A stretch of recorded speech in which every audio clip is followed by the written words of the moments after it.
ਵਾਹਿਗੁਰੂ ਵਾਹਿਗੁਰੂ ਵਾਹਿਗੁਰੂ ਵਾਹਿਗੁਰੂ ਵਾਹਿਗੁਰੂ ਵਾਹਿਗੁਰੂ ਵਾਹਿਗੁਰੂ ਵਾਹਿਗੁਰੂ ਵਾਹਿਗੁਰੂ ਵਾਹਿਗੁਰੂ ਵਾਹਿਗੁਰੂ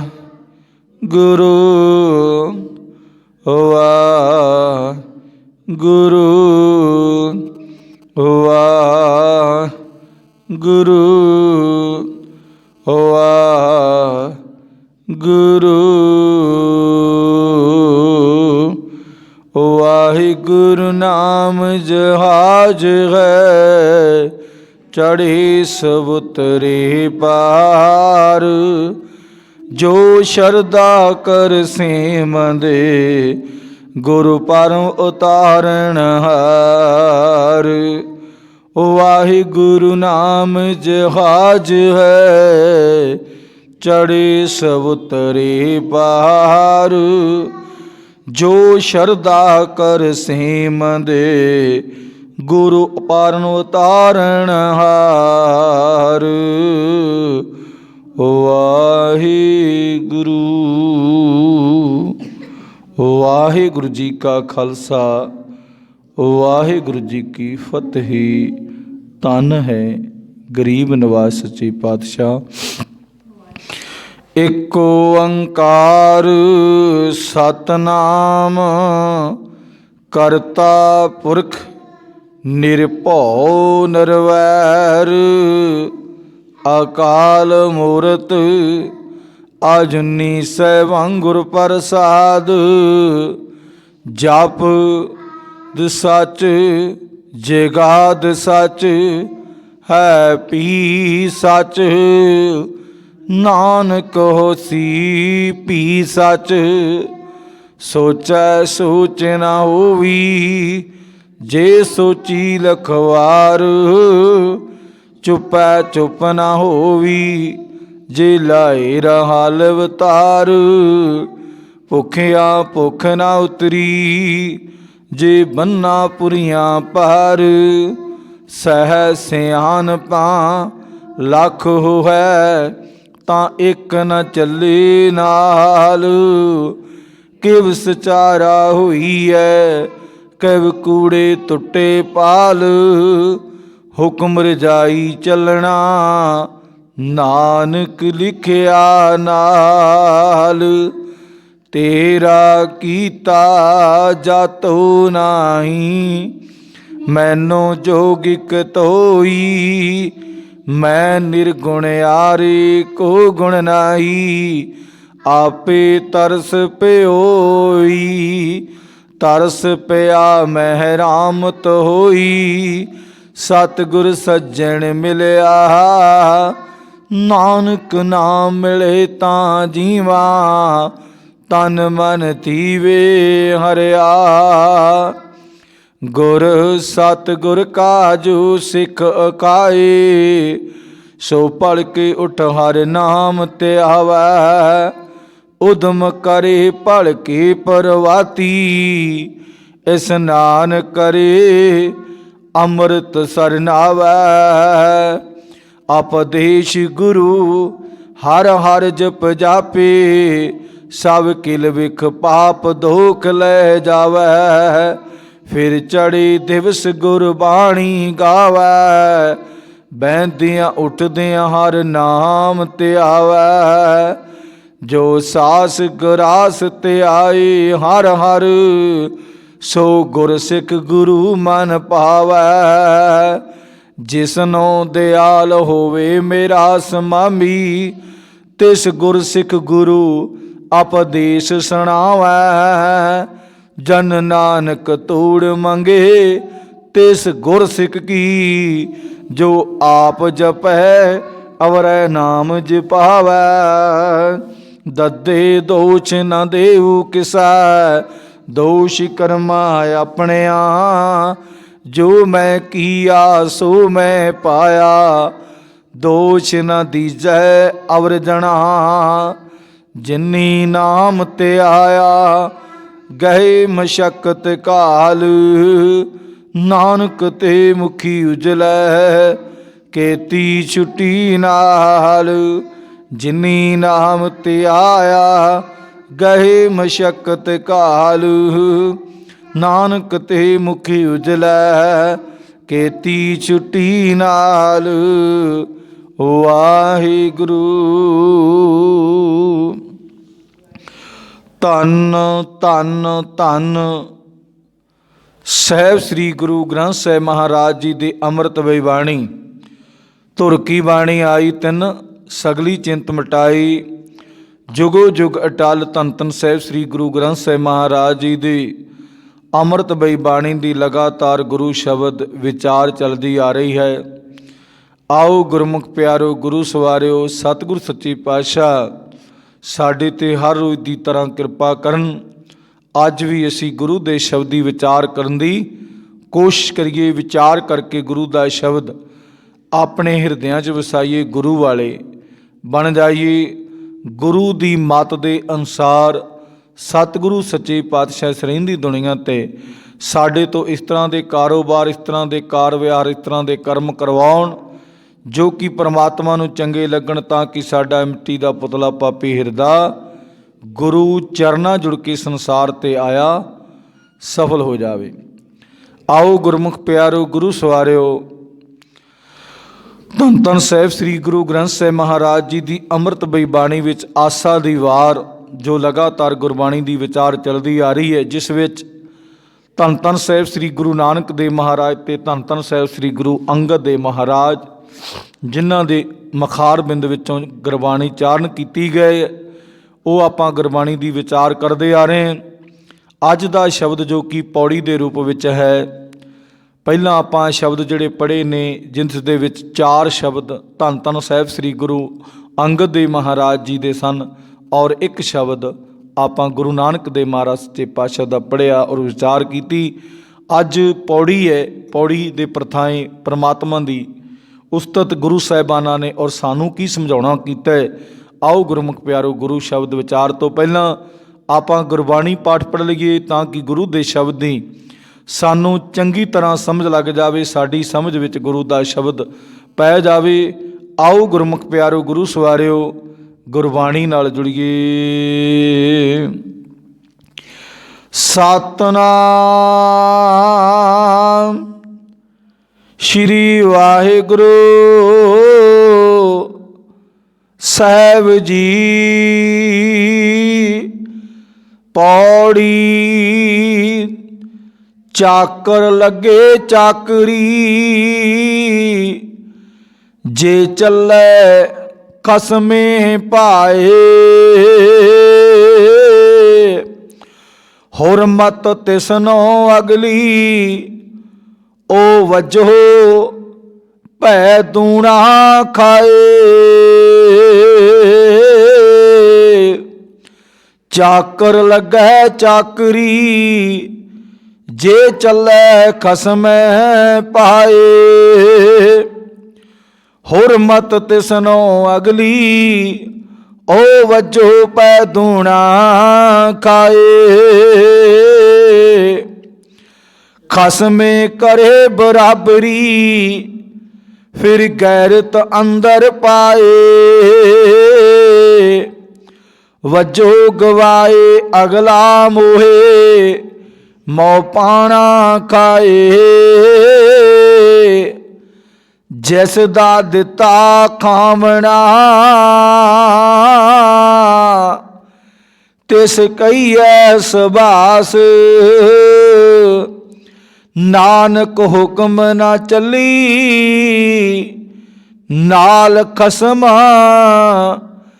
ਚੱਲੇ ਅਰਦਾਸ।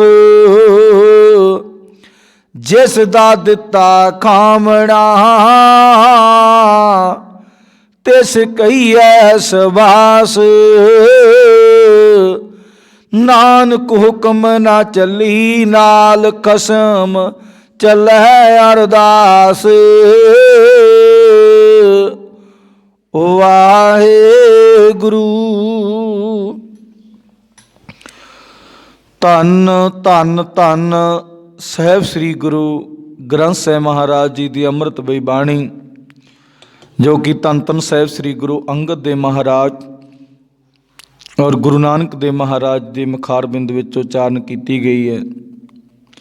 ਇਸ ਕਰਕੇ ਪ੍ਰੋਫੈਸਰ ਸਾਹਿਬ ਸਿੰਘ ਜੀ ਨੇ ਲਿਖਿਆ ਹੈ, ਜਦੋਂ ਆਸਾ ਦੀ ਵਾਰ ਸ਼ੁਰੂ ਹੁੰਦੀ ਹੈ ਉਸ ਤੋਂ ਪਹਿਲਾਂ ਲਿਖਿਆ ਹੈ ਕਿ ਸ਼ਾਇਦ ਹੋ ਸਕੇ ਵੀ ਗੁਰੂ ਸਾਹਿਬ ਜੀ, ਗੁਰੂ ਅਰਜਨ ਦੇਵ ਮਹਾਰਾਜ ਜੀ ਨੇ ਗੁਰੂ ਨਾਨਕ ਦੇਵ ਮਹਾਰਾਜ ਜੀ, ਗੁਰੂ ਅੰਗਦ ਦੇਵ ਮਹਾਰਾਜ ਜੀ ਦੇ ਸ਼ਲੋਕ ਲਏ ਹੋਣ, ਪੌੜੀ ਉਹਨਾਂ ਦੇ ਪ੍ਰਥਾ ਉਚਾਰਨ ਕੀਤੀ ਗਈ ਹੋਵੇ। ਹੁਣ ਇਹ ਤਾਂ ਪ੍ਰਮਾਤਮਾ ਜਾਣਦਾ ਹੈ, ਪ੍ਰਮਾਤਮਾ ਕਿਰਪਾ ਕਰੇ, ਪਰ ਗੁਰਬਾਣੀ ਤੇ ਗੁਰੂ ਸਾਹਿਬਾਨਾਂ ਦੀ ਹੈ ਨਾ। ਆਓ ਗੁਰੂ ਸਾਹਿਬ ਜੀ ਸਾਡੇ ਤੇ ਕੀ ਕਿਰਪਾ ਕਰਦੇ ਨੇ, ਸਾਨੂੰ ਕੀ ਸਮਝਾਉਣਾ ਕਰਦੇ ਨੇ।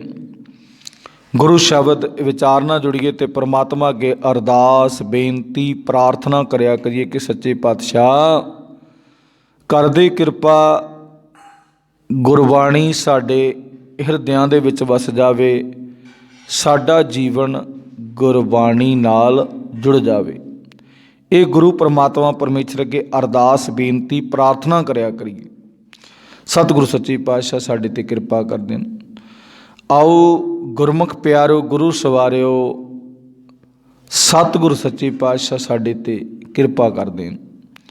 ਗੁਰਬਾਣੀ ਗੁਰੂ ਸ਼ਬਦ ਵਿਚਾਰ ਨਾਲ ਜੁੜੀਏ, ਜੋ ਕਿ ਆਪਾਂ ਪਹਿਲਾਂ 4 ਸ਼ਬਦ ਗੁਰੂ ਅੰਗਦ ਦੇਵ ਮਹਾਰਾਜ ਜੀ ਦੇ ਔਰ ਇੱਕ ਗੁਰੂ ਨਾਨਕ ਦੇਵ ਮਹਾਰਾਜ ਦਾ ਪੜ੍ਹਿਆ, ਉਹਨਾਂ ਦੇ ਨਾਲ ਪ੍ਰਥਾਈ ਪੌੜੀ ਰਲਦੀ ਹੈ। ਕੱਲ੍ਹ ਗੁਰੂ ਸਾਹਿਬ ਜੀ ਨੇ ਕਿਹਾ ਸੀ ਵੀ ਜੇ ਆਪਾਂ ਚਾਕਰੀ ਕਰਨੀ ਹੈ ਨਾ, ਵੀ ਜੇ ਕਿਸੇ ਦੇ ਨਾਲ ਨੌਕਰ ਬਣਨਾ ਹੈ ਤੇ ਨੌਕਰ ਉਸ ਤਰ੍ਹਾਂ ਦਾ ਬਣੀਏ ਜਿਹੜਾ ਕਿ ਮਾਲਕ ਖੁਸ਼ ਹੋ ਜਾਵੇ। ਹੁਣ ਆਪਾਂ ਨੂੰ ਗੁਰੂ ਸਾਹਿਬ ਜੀ ਨੇ ਕਿਹਾ ਹਮ ਚਾਕਰ ਗੋਬਿੰਦ ਕੇ, ਜੇ ਅਸੀਂ ਪਰਮਾਤਮਾ ਦੇ ਚਾਕਰ ਬਣਨਾ ਹੈ ਨਾ, ਅਸੀਂ ਉਹ ਚਾਕਰ ਬਣੀਏ, ਉਹ ਨੌਕਰ ਬਣੀਏ ਕਿ ਪਰਮਾਤਮਾ ਖੁਸ਼ ਹੋਵੇ। ਅੱਜ ਦੇ ਇਸ ਸ਼ਬਦ ਵਿੱਚ ਸਾਰਾ ਕੁਛ ਇਹੀ ਸਮਝਾਉਣਾ ਕੀਤਾ। ਆਓ ਗੁਰੂ ਸ਼ਬਦ ਵਿਚਾਰ ਨਾਲ ਜੁੜੀਏ। ਗੁਰੂ ਸਾਹਿਬ ਜੀ ਕਹਿੰਦੇ ਨੇ, ਚਾਕਰ ਲੱਗੇ ਚਾਕਰੀ ਜੈ ਚੱਲੈ ਖਸਮੈ ਭਾਏ। ਖਸਮੇ ਭਾਏ ਦਾ ਮਤਲਬ ਹੈ ਜਿਹੜਾ ਮਾਲਕ ਹੈ, ਖਸਮ ਹੈ, ਉਸ ਦੀ ਮਰਜ਼ੀ ਦੇ ਨਾਲ ਜੇ ਉਹ ਨੌਕਰ ਚੱਲਦਾ ਹੈ ਤੇ ਉਹ ਪ੍ਰਸੰਨ ਹੁੰਦਾ ਹੈ, ਉਹ ਪ੍ਰਸੰਨ ਹੁੰਦਾ ਹੈ। ਆਪਾਂ ਨੂੰ ਵੀ ਸਾਰਿਆਂ ਨੂੰ ਤਕਰੀਬਨ ਪਤਾ ਹੈ, ਜਦੋਂ ਬੰਦਾ ਕਿਸੇ ਜਗ੍ਹਾ 'ਤੇ ਨੌਕਰੀ ਕਰਦਾ ਹੈ, ਕਿਵੇਂ ਵੀ, ਭਾਵੇਂ ਸਰਕਾਰੀ ਦਰਬਾਰੇ ਕਰੇ, ਭਾਵੇਂ ਕੋਈ ਪ੍ਰਾਈਵੇਟ ਕਰੇ, ਭਾਵੇਂ ਕਿਸੇ ਜਾਣੀ ਕਿ ਜੱਟ ਜ਼ਿਮੀਂਦਾਰ ਦੇ ਨਾਲ ਕੋਈ ਨੌਕਰੀ ਕਰਦਾ ਹੈ, ਕਿਸੇ ਵੀ ਪ੍ਰਥਾਏ ਕੋਈ ਨੌਕਰੀ ਕਰਦਾ ਹੈ, ਅਤੇ ਜਦੋਂ ਉਹ ਕੰਮ ਕਰਦਾ ਹੈ ਨਾ, ਕੰਮ ਕਰਦਾ ਹੈ, ਉਸ ਦੇ ਕੰਮ ਦੀ ਸ਼ਲਾਘਾ ਹੁੰਦੀ। ਆਪਾਂ ਦੇਖਦੇ ਨਾ, ਵੱਡੇ ਵੱਡੇ ਅਵਾਰਡ, ਵੱਡੇ ਵੱਡੇ ਮੈਡਲ ਕਿਹਨੂੰ ਦਿੱਤੇ ਜਾਂਦੇ ਨੇ, ਬੜਾ ਸੋਹਣਾ, ਤੁਸੀਂ ਬਹੁਤ ਬਹਾਦਰੀ ਵਾਲਾ ਕਰਮ ਕੀਤਾ, ਬਹੁਤ ਵੱਡਾ ਕਰਮ ਕੀਤਾ, ਉਹਨਾਂ ਦਾ ਮਾਣ ਸਨਮਾਨ ਕੀਤਾ ਜਾਂਦਾ ਵੀ ਤੁਸੀਂ ਚੰਗਾ ਕੰਮ ਕੀਤਾ। ਆਪਾਂ ਗੁਰੂ ਘਰੇ ਵੀ ਜਦੋਂ ਪ੍ਰਥਾ ਬਣੀ ਹੈ, ਜੋ ਮਰਜ਼ਾਦਾ ਬਣੀ ਹੈ, ਵੀ ਜਿਹੜਾ ਗੁਰੂ ਦੇ ਪ੍ਰਥਾਏ ਸੇਵਾਵਾਂ ਜਾਂ ਕੋਈ ਜਾਣੀ ਕਿ ਪਰਮਾਤਮਾ ਦੇ ਪ੍ਰਥਾਏ ਕੁਛ ਵੀ ਕਰਦਾ ਹੈ, ਆਪਾਂ ਉਹਦਾ ਮਾਣ ਸਨਮਾਨ ਕਰਦੇ ਹਾਂ, ਜਿਵੇਂ ਵੀ ਪਰਮਾਤਮਾ ਦੀ ਕਿਰਪਾ ਹੁੰਦੀ ਹੈ। ਅਤੇ ਗੁਰੂ ਸਾਹਿਬ ਜੀ ਕਹਿੰਦੇ ਨੇ ਕਿ ਜਿਹੜਾ ਬੰਦਾ ਆਪਣੇ ਖਸਮ ਦੀ ਰਜ਼ਾ ਵਿੱਚ ਚੱਲਦਾ ਹੈ, ਵੀ ਜੋ ਖਸਮ ਨੇ ਕਿਹਾ ਹੈ, ਜੋ ਮਾਲਕ ਨੇ ਕਿਹਾ, ਉਹਦੇ ਮੁਤਾਬਕ ਕੰਮ ਕਰਦਾ ਹੈ ਅਤੇ ਮਾਲਕ ਪ੍ਰਸੰਨ ਹੁੰਦਾ ਹੈ। ਅਤੇ ਗੁਰਮੁਖ ਪਿਆਰੋ, ਪ੍ਰਸੰਨ ਤਾਂ ਹੀ ਹੋਣਾ ਜੇ ਅਸੀਂ ਉਹਦਾ ਕੰਮ ਬਿਲਕੁਲ ਦਿਲ ਲਾ ਕੇ ਕੀਤਾ। ਜਿਸ ਤਰ੍ਹਾਂ ਗੁਸਤਾਖੀ ਮਾਫ ਕਰਨਾ, ਅਸੀਂ ਸਰਕਾਰੀ ਨੌਕਰੀ ਕਿਉਂ ਭਾਲਦੇ?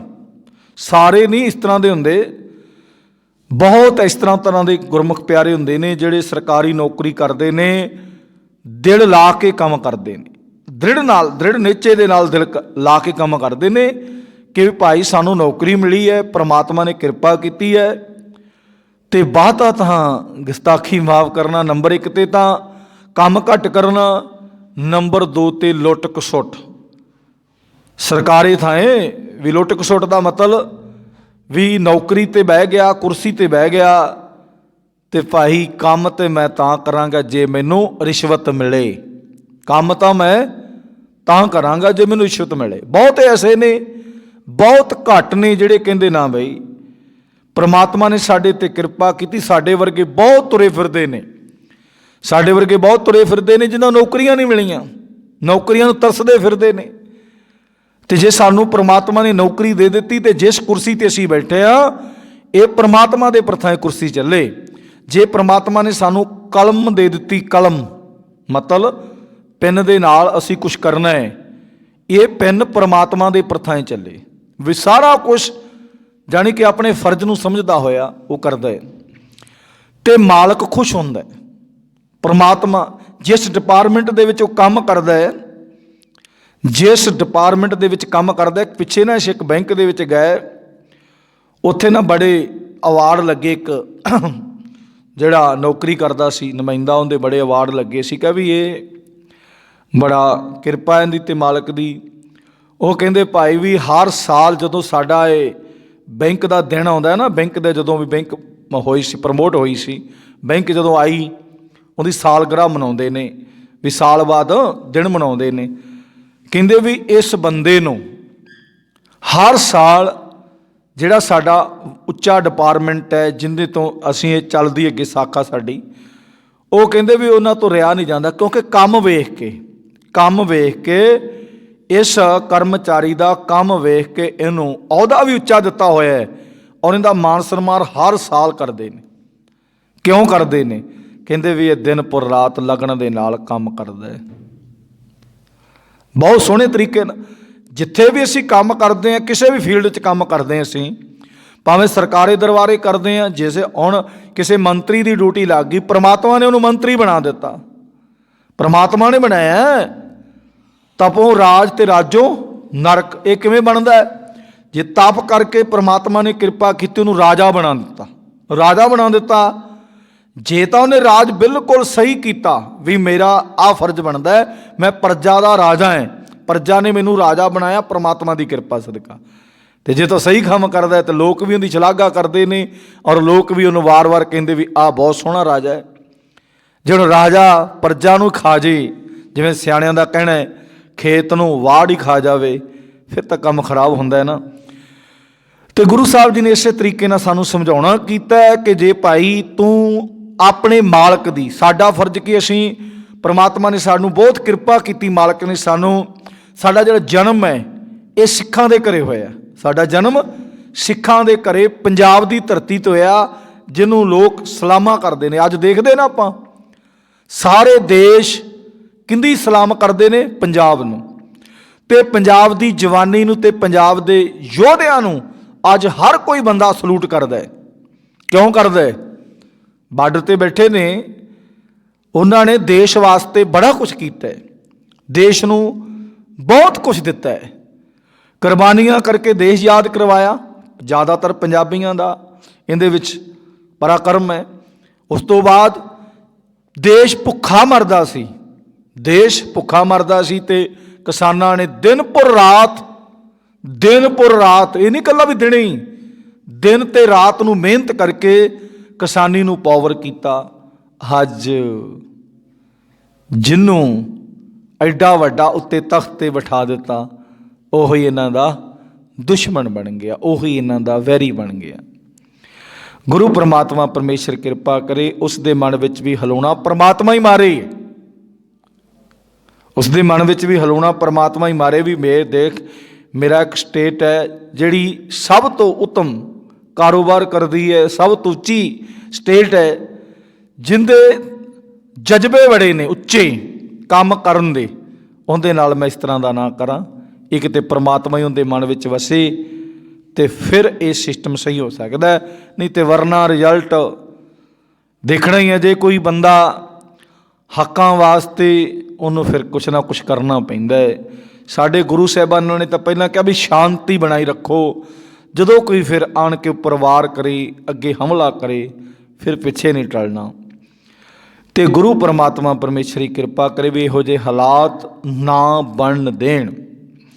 ਤੇ ਗੁਰੂ ਸਾਹਿਬ ਜੀ ਨੇ ਸਾਡੇ ਤੇ ਕਿਰਪਾ ਕੀਤੀ ਹੈ ਕਿ ਸਾਨੂੰ ਸਮਝਾਉਣਾ ਕੀਤਾ ਹੈ ਕਿ ਭਾਈ ਚਾਕਰ ਲੱਗੇ ਚਾਕਰੀ, ਜੇ ਚੱਲੈ ਖਸਮੈ ਭਾਏ। ਗੁਰੂ ਸਾਹਿਬ ਜੀ ਕਹਿੰਦੇ ਨੇ ਵੀ ਜੋ ਨੌਕਰ ਆਪਣੇ ਮਾਲਕ ਦੀ ਮਰਜ਼ੀ ਅਨੁਸਾਰ ਤੁਰੇ ਤਾਂ ਸਮਝੋ ਉਹ ਮਾਲਕ ਦੀ ਨੌਕਰੀ ਕਰ ਰਿਹਾ ਹੈ। ਤੇ ਗੁਰੂ ਸਾਹਿਬ ਜੀ ਕਹਿੰਦੇ ਉਹਨੂੰ ਕੀ ਮਿਲਦਾ ਹੈ? ਹੁਰਮਤ ਤਿਸਨੋਂ ਅਗਲੀ, ਉਹ ਵੱਜੋ ਭੈ ਦੂਣਾ ਖਾਏ। ਹੁਰਮਤ ਦਾ ਮਤਲਬ ਹੁੰਦਾ ਹੈ ਇੱਜ਼ਤ,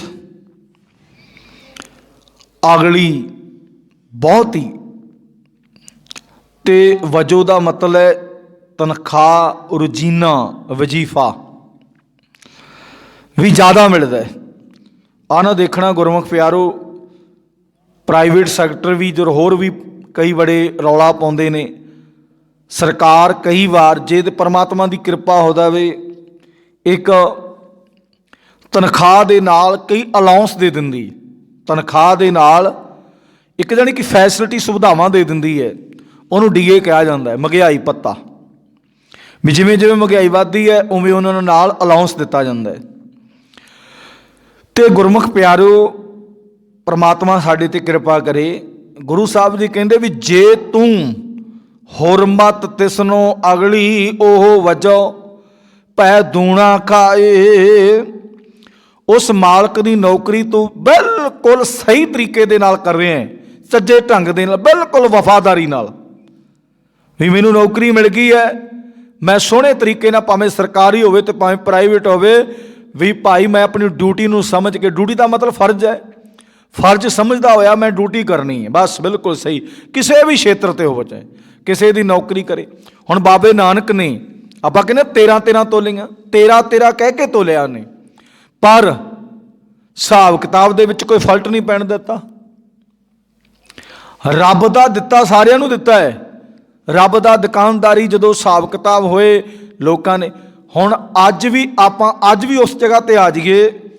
ਇੱਕ ਨਾ ਫਰੀਦਕੋਟ ਮੋਦੀਖਾਨਾ ਖੁੱਲ੍ਹਿਆ, ਦਾਸ ਨੇ ਉਹ ਦੇਖ ਕੇ ਆਏ ਵੀ ਉਹ ਮੋਦੀਖਾਨੇ ਦੇ ਵਿੱਚ ਜਿਵੇਂ ਜਿੰਨੇ ਦੀ ਚੀਜ਼ ਆਈ ਆ ਉਹਨੇ ਦੀ ਦੇ ਰਹੇ ਅੱਗੇ। ਵੈਸੇ ਦੁਕਾਨਦਾਰ ਕੀ ਕਰਦੇ ਨੇ, ਕੋਈ 10% ਨਹੀਂ, 20% ਨਹੀਂ, 40% ਨਹੀਂ, 60%। ਜਿਹੜਾ ਰੇਟ ਲਿਖਿਆ ਹੁੰਦਾ ਨਾ ਗੁਰਮੁਖ ਪਿਆਰੋ, ਦਾਸ ਦੱਸ ਦੇਵੇ ਤੁਹਾਨੂੰ, ਕਿਉਂਕਿ ਸਾਡਾ ਵਾਹ ਪੈਂਦਾ ਰਿਹਾ ਮੈਡੀਕਲ ਵਾਲਿਆਂ ਦੇ ਨਾਲ। ਤੇ ਉਹ ਕਹਿੰਦੇ ਵੀ ਭਾਈ 40% ਲੈਸ, 40% ਲੈਸ ਜਿਹੜਾ ਉੱਤੇ ਪ੍ਰਿੰਟ ਰੇਟ ਹੁੰਦਾ ਹੈ ਉਹਦੇ ਤੋਂ ਚੀਜ਼ 40% ਸਾਨੂੰ ਘੱਟ ਮਿਲਦੀ ਹੈ। 40% ਜਾਣੀ ਕਿ ਜੇ 100 ਰੁਪਏ ਦੀ ਚੀਜ਼ ਹੈ ਸਾਨੂੰ ਉਹ 60 ਰੁਪਈਆਂ ਦੀ ਮਿਲਦੀ ਹੈ। ਅਸੀਂ ਹੁਣ 100 ਰੁਪਈਆ ਪ੍ਰਿੰਟ ਉੱਤੇ ਅਸੀਂ 200 ਦੀ ਲਾਈਏ, 150 ਦੀ ਲਾਈਏ, 125 ਦੀ ਲਾਈਏ। ਦੁਕਾਨਦਾਰ ਕੀ ਕਹਿੰਦਾ ਆਪਾਂ ਨੂੰ? ਦੁਕਾਨਦਾਰ ਕੀ ਕਹਿੰਦਾ ਹੈ, ਉਹ ਪਹਿਲਾਂ ਜਿਹੜਾ ਪ੍ਰਿੰਟ ਉੱਤੇ ਕਰਦੇ ਰੇਟ ਪ੍ਰਿੰਟ ਰੱਖਦੇ ਨੇ, ਉਹ ਪਹਿਲਾਂ ਉਹਦੀ ਕਮਾਈ ਵਿੱਚ ਵੀ ਇਹਨੂੰ 40% ਖਰਚੇ ਖੁਰਚੇ ਪੈ ਕੇ ਇਹਦੇ ਵਿੱਚੋਂ ਕੋਈ 10-20% ਇਹਨੂੰ ਕਮਾਈ ਹੋ ਜੇ, ਉਹ ਕਮਾਈ ਹੋ ਜੇ। ਅਸੀਂ ਤਾਂ ਕਿਉਂਕਿ ਮੈਡੀਕਲ ਸਟੋਰਾਂ ਤੋਂ ਡਾਇਰੈਕਟ ਲਿਆਉਂਦੇ ਰਹੇ ਦਵਾਈਆਂ, ਸਾਨੂੰ ਤਾਂ ਪਤਾ ਹੈ ਨਾ ਵੀ ਅੱਖਾਂ ਵਾਸਤੇ ਕੈਂਪ ਲੱਗਦੇ ਰਹੇ ਮੈਡੀਕਲ ਕੈਂਪ, ਸਾਨੂੰ ਤਾਂ ਪਤਾ ਹੈ। ਤੇ ਗੁਰਮੁਖ ਪਿਆਰਿਓ, ਜਾਣੀ ਕਿ 40% ਤਾਂ ਲੈਸ ਆਉਣਾ ਪਹਿਲਾਂ ਉਹਨਾਂ ਨੂੰ, ਫਿਰ ਉੱਤੇ ਕਿੰਨਾ ਰੇਟ ਲਾਉਣਾ ਉਹਨਾਂ ਦੀ ਮਰਜ਼ੀ ਹੈ।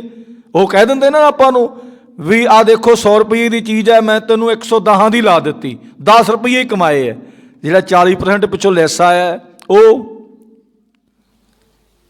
ਜਿਹੜਾ 40%, ਚਲੋ ਹਾਂ ਉਹਨਾਂ ਨੇ ਸਾਰਾ ਦੁਕਾਨਦਾਰੀ ਕੀਤੀ, ਦੁਕਾਨ ਦਾ ਕਿਰਾਇਆ ਦੇਣਾ, ਉਹਨਾਂ ਰੇਟ ਤਾਂ ਪ੍ਰਿੰਟ ਰੇਟ ਤਾਂ ਲਾ ਲਵੇ, ਪ੍ਰਿੰਟ ਰੇਟ ਲਾ ਦੇਵੇ, ਚਲੋ ਉਹਦੇ 'ਚ ਕਮਾਈ ਉਹਨੂੰ ਆ ਜਾਵੇ। ਤੇ ਕਈ ਇੱਥੇ ਆਪਾਂ ਦੇਖਿਆ ਜੋ ਗੁਰਮੁਖ ਪਿਆਰੋ 100 ਰੁਪਏ ਦੀ ਚੀਜ਼ ਹੁੰਦੀ ਤੇ ਲਾਉਂਦੇ 200, 60%। ਤਾਈਓ ਤਾਂ ਮਹਿੰਗਾਈ ਵੱਧਦੀ ਹੈ, ਮਹਿੰਗਾਈ ਤਾਈਓ ਤਾਂ ਵੱਧਦੀ ਹੈ, ਤਾਈਓ ਤਾਂ ਵਪਾਰੀਕਰਨ ਆਪਾਂ ਦੇਖਦੇ ਨੇ ਚੀਜ਼ਾਂ ਆਪਣੇ ਤੋਂ 10 ਰੁਪਏ ਦੀ ਚੀਜ਼ ਲੈ ਕੇ ਆਪਣਾ ਅਨਾਜ ਉਹ 100 ਦਾ 150 ਦਾ 200 ਦਾ ਵੇਚੀ ਜਾਂਦੇ ਨੇ ਆਪਣੇ ਤੋਂ ਲੈ ਕੇ। ਤੇ ਉਹਨਾਂ ਨੂੰ ਤਾਂ ਫਿਰ ਭਾਈ ਕਮਾਈ ਹੋਣੀ, ਵਪਾਰੀਕਰਨ ਨੂੰ ਕਮਾਈ ਹੋਣੀ। ਇਸੇ ਕਰਕੇ ਗੁਰੂ ਸਾਹਿਬ ਜੀ ਦੇ ਸਾਡੇ ਕਿਰਪਾ ਹੋਵੇ ਮਾਲਕ ਦੀ। ਹੁਣ ਬਾਬੇ ਨਾਨਕ ਨੇ ਜੋ ਰੇਟ ਸੀ ਚੀਜ਼ ਦਾ, ਉਸੇ ਰੇਟ ਤੇ ਆਸੇ ਪਾਸੇ ਦੀਆਂ ਜਿਹੜੀਆਂ ਦੁਕਾਨਾਂ ਸੀ ਉਹ ਨਾਲ ਚੋਰਾਂ ਨਾਲ ਕੁੱਤੀ ਰਲੀ ਹੋਈ ਸੀ। ਅੱਜ ਵੀ ਐਵੇਂ ਹੀ ਹੈ। ਨਹੀਂ ਜੀ ਇਦੋਂ ਘੱਟ ਨਹੀਂ ਪੈਂਦਾ। ਮਾਰਕੀਟ ਦੇ ਵਿੱਚ ਉਹ ਕਹਿੰਦੇ ਵੀ ਕੋਈ 2-4 ਰੁਪਈਏ ਘੱਟ ਕਰ ਦਿੰਦਾ, ਆਪਾਂ ਉਹਦੇ ਤੋਂ ਚੀਜ਼ਾਂ ਜ਼ਿਆਦੀਆਂ ਲੈਣ ਲੱਗ ਪੈਂਦੇ। ਕੋਈ ਚੀਜ਼ ਉਹੀ ਹੁੰਦੀ ਹੈ, ਚੀਜ਼ ਉਹੀ ਹੁੰਦੀ। ਕੋਈ ਦੁਕਾਨਦਾਰ ਕਹਿੰਦਾ ਵੀ ਮੈਂ ਘੱਟ ਕਮਾ ਲਾਂਗਾ ਪਰ ਕਮਾਉਣਾ ਮੈਂ ਵਧੀਆ ਹੈ, ਵੀ ਜਾਣੀ ਕਿ ਮੈਂ ਕਿਸੇ ਨਾਲ ਇੰਨਾ ਨਹੀਂ ਕਰਨਾ। ਤੇ ਮੋਦੀ ਖਾਨੇ ਦੇ ਵਿੱਚ ਕੀ ਸੀ, ਬਾਬੇ ਨਾਨਕ ਨੇ ਜੋ ਰੇਟ, ਬਾਬਾ ਨਾਨਕ ਇਹ ਨਹੀਂ ਸੀ ਵੀ ਉਹਨੂੰ ਘਾਟਾ ਪਾ ਰਿਹਾ ਰਾਜੇ ਨੂੰ। ਬਾਬੇ ਨਾਨਕ ਨੇ ਸੈਂਟ ਪਰਸੈਂਟ ਨਹੀਂ ਕਮਾਈ ਕੀਤੀ। ਬਾਬੇ ਨਾਨਕ ਨੇ ਉਹਦਾ ਵੀ ਹਿਸਾਬ ਕਿਤਾਬ ਲੇਖਾ ਜੋਖਾ ਪਰ ਪੂਰਾ ਤੋਲ ਕੇ। ਹੁਣ ਤੋਲ ਦੇ ਵਿੱਚ, ਵੇਟ ਦੇ ਵਿੱਚ ਆਪਾਂ ਅਨਾਜ ਲੈ ਕੇ ਜਾਂਦੇ ਮੰਡੀਆਂ 'ਚ, ਸਾਰੇ ਨਹੀਂ ਕਰਦੇ, ਕੁਛ ਕਰਦੇ ਨੇ ਨਾ। ਵਿਚਾਰਾ ਉਹੋ ਜਿਹਾ ਜੱਟ ਬੂਟ ਜਿਹੜਾ ਜਿਹਨੂੰ ਹਿਸਾਬ ਕਿਤਾਬ ਕਰਨਾ ਨਹੀਂ ਆਉਂਦਾ, ਵੱਧ ਹੀ ਤੋਲੀ ਜਾਂਦੇ ਨੇ। ਵੱਧ ਕਿਲੋ 2-2 ਕਿਲੋ ਗੱਟੇ 'ਚ ਵੱਧ ਤੋਲੀ ਜਾਂਦੇ ਨੇ। ਹੁਣ ਜਦੋਂ ਸਮਾਨ ਦਿੰਦੇ ਨੇ ਉਹਨਾਂ ਦੇ ਬਿਜ਼ਨਸ ਤਾਂ ਹੀ ਨਹੀਂ ਚੱਲਦੇ।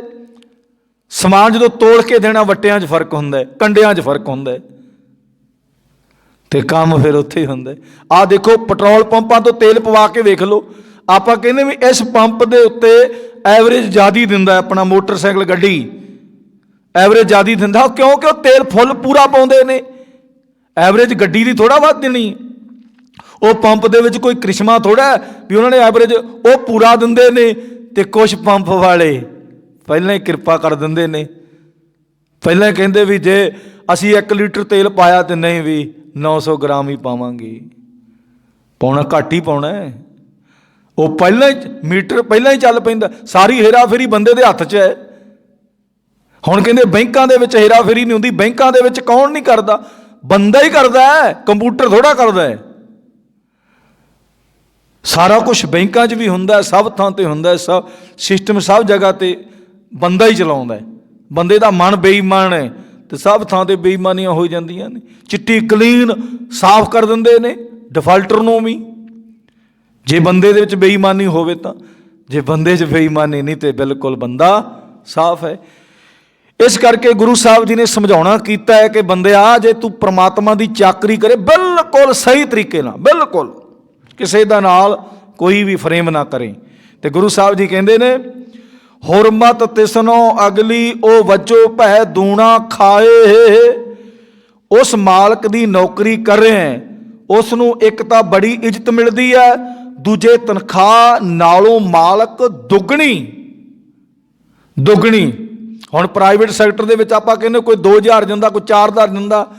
ਕਈ ਜਗ੍ਹਾ ਤੇ ਗੁਰਮੁਖ ਪਿਆਰੋ ਪ੍ਰਾਈਵੇਟ ਬੰਦਿਆਂ ਨੂੰ 50-50, 60-60 ਹਜ਼ਾਰ। ਇੱਕ ਨਹੀਂ ਨਾ ਅਸੀਂ ਉੱਥੇ ਗਏ ਗੁਰਮੁਖ ਪਿਆਰੋ, ਚੱਲ ਗੱਲ ਯਾਦ ਆ ਗਈ, ਬੰਗਲੌਰ ਜਿੱਥੇ ਆਪਣੇ ਆ ਟਰੈਕਟਰਾਂ ਦੇ ਸਾਰੇ ਪਾਰਟਸ ਬਣਦੇ ਨੇ, ਉਸ ਫੈਕਟਰੀ 'ਚ ਅਸੀਂ ਗਏ, ਏਜੰਸੀ 'ਚ। ਫੈਕਟਰੀ ਪਿਛਲੇ ਬੰਨੇ ਸੀ, ਜਿੱਥੇ ਸਮਾਨ ਬਣਦਾ ਉਹ ਵੀ ਅਸੀਂ ਵੇਖਿਆ।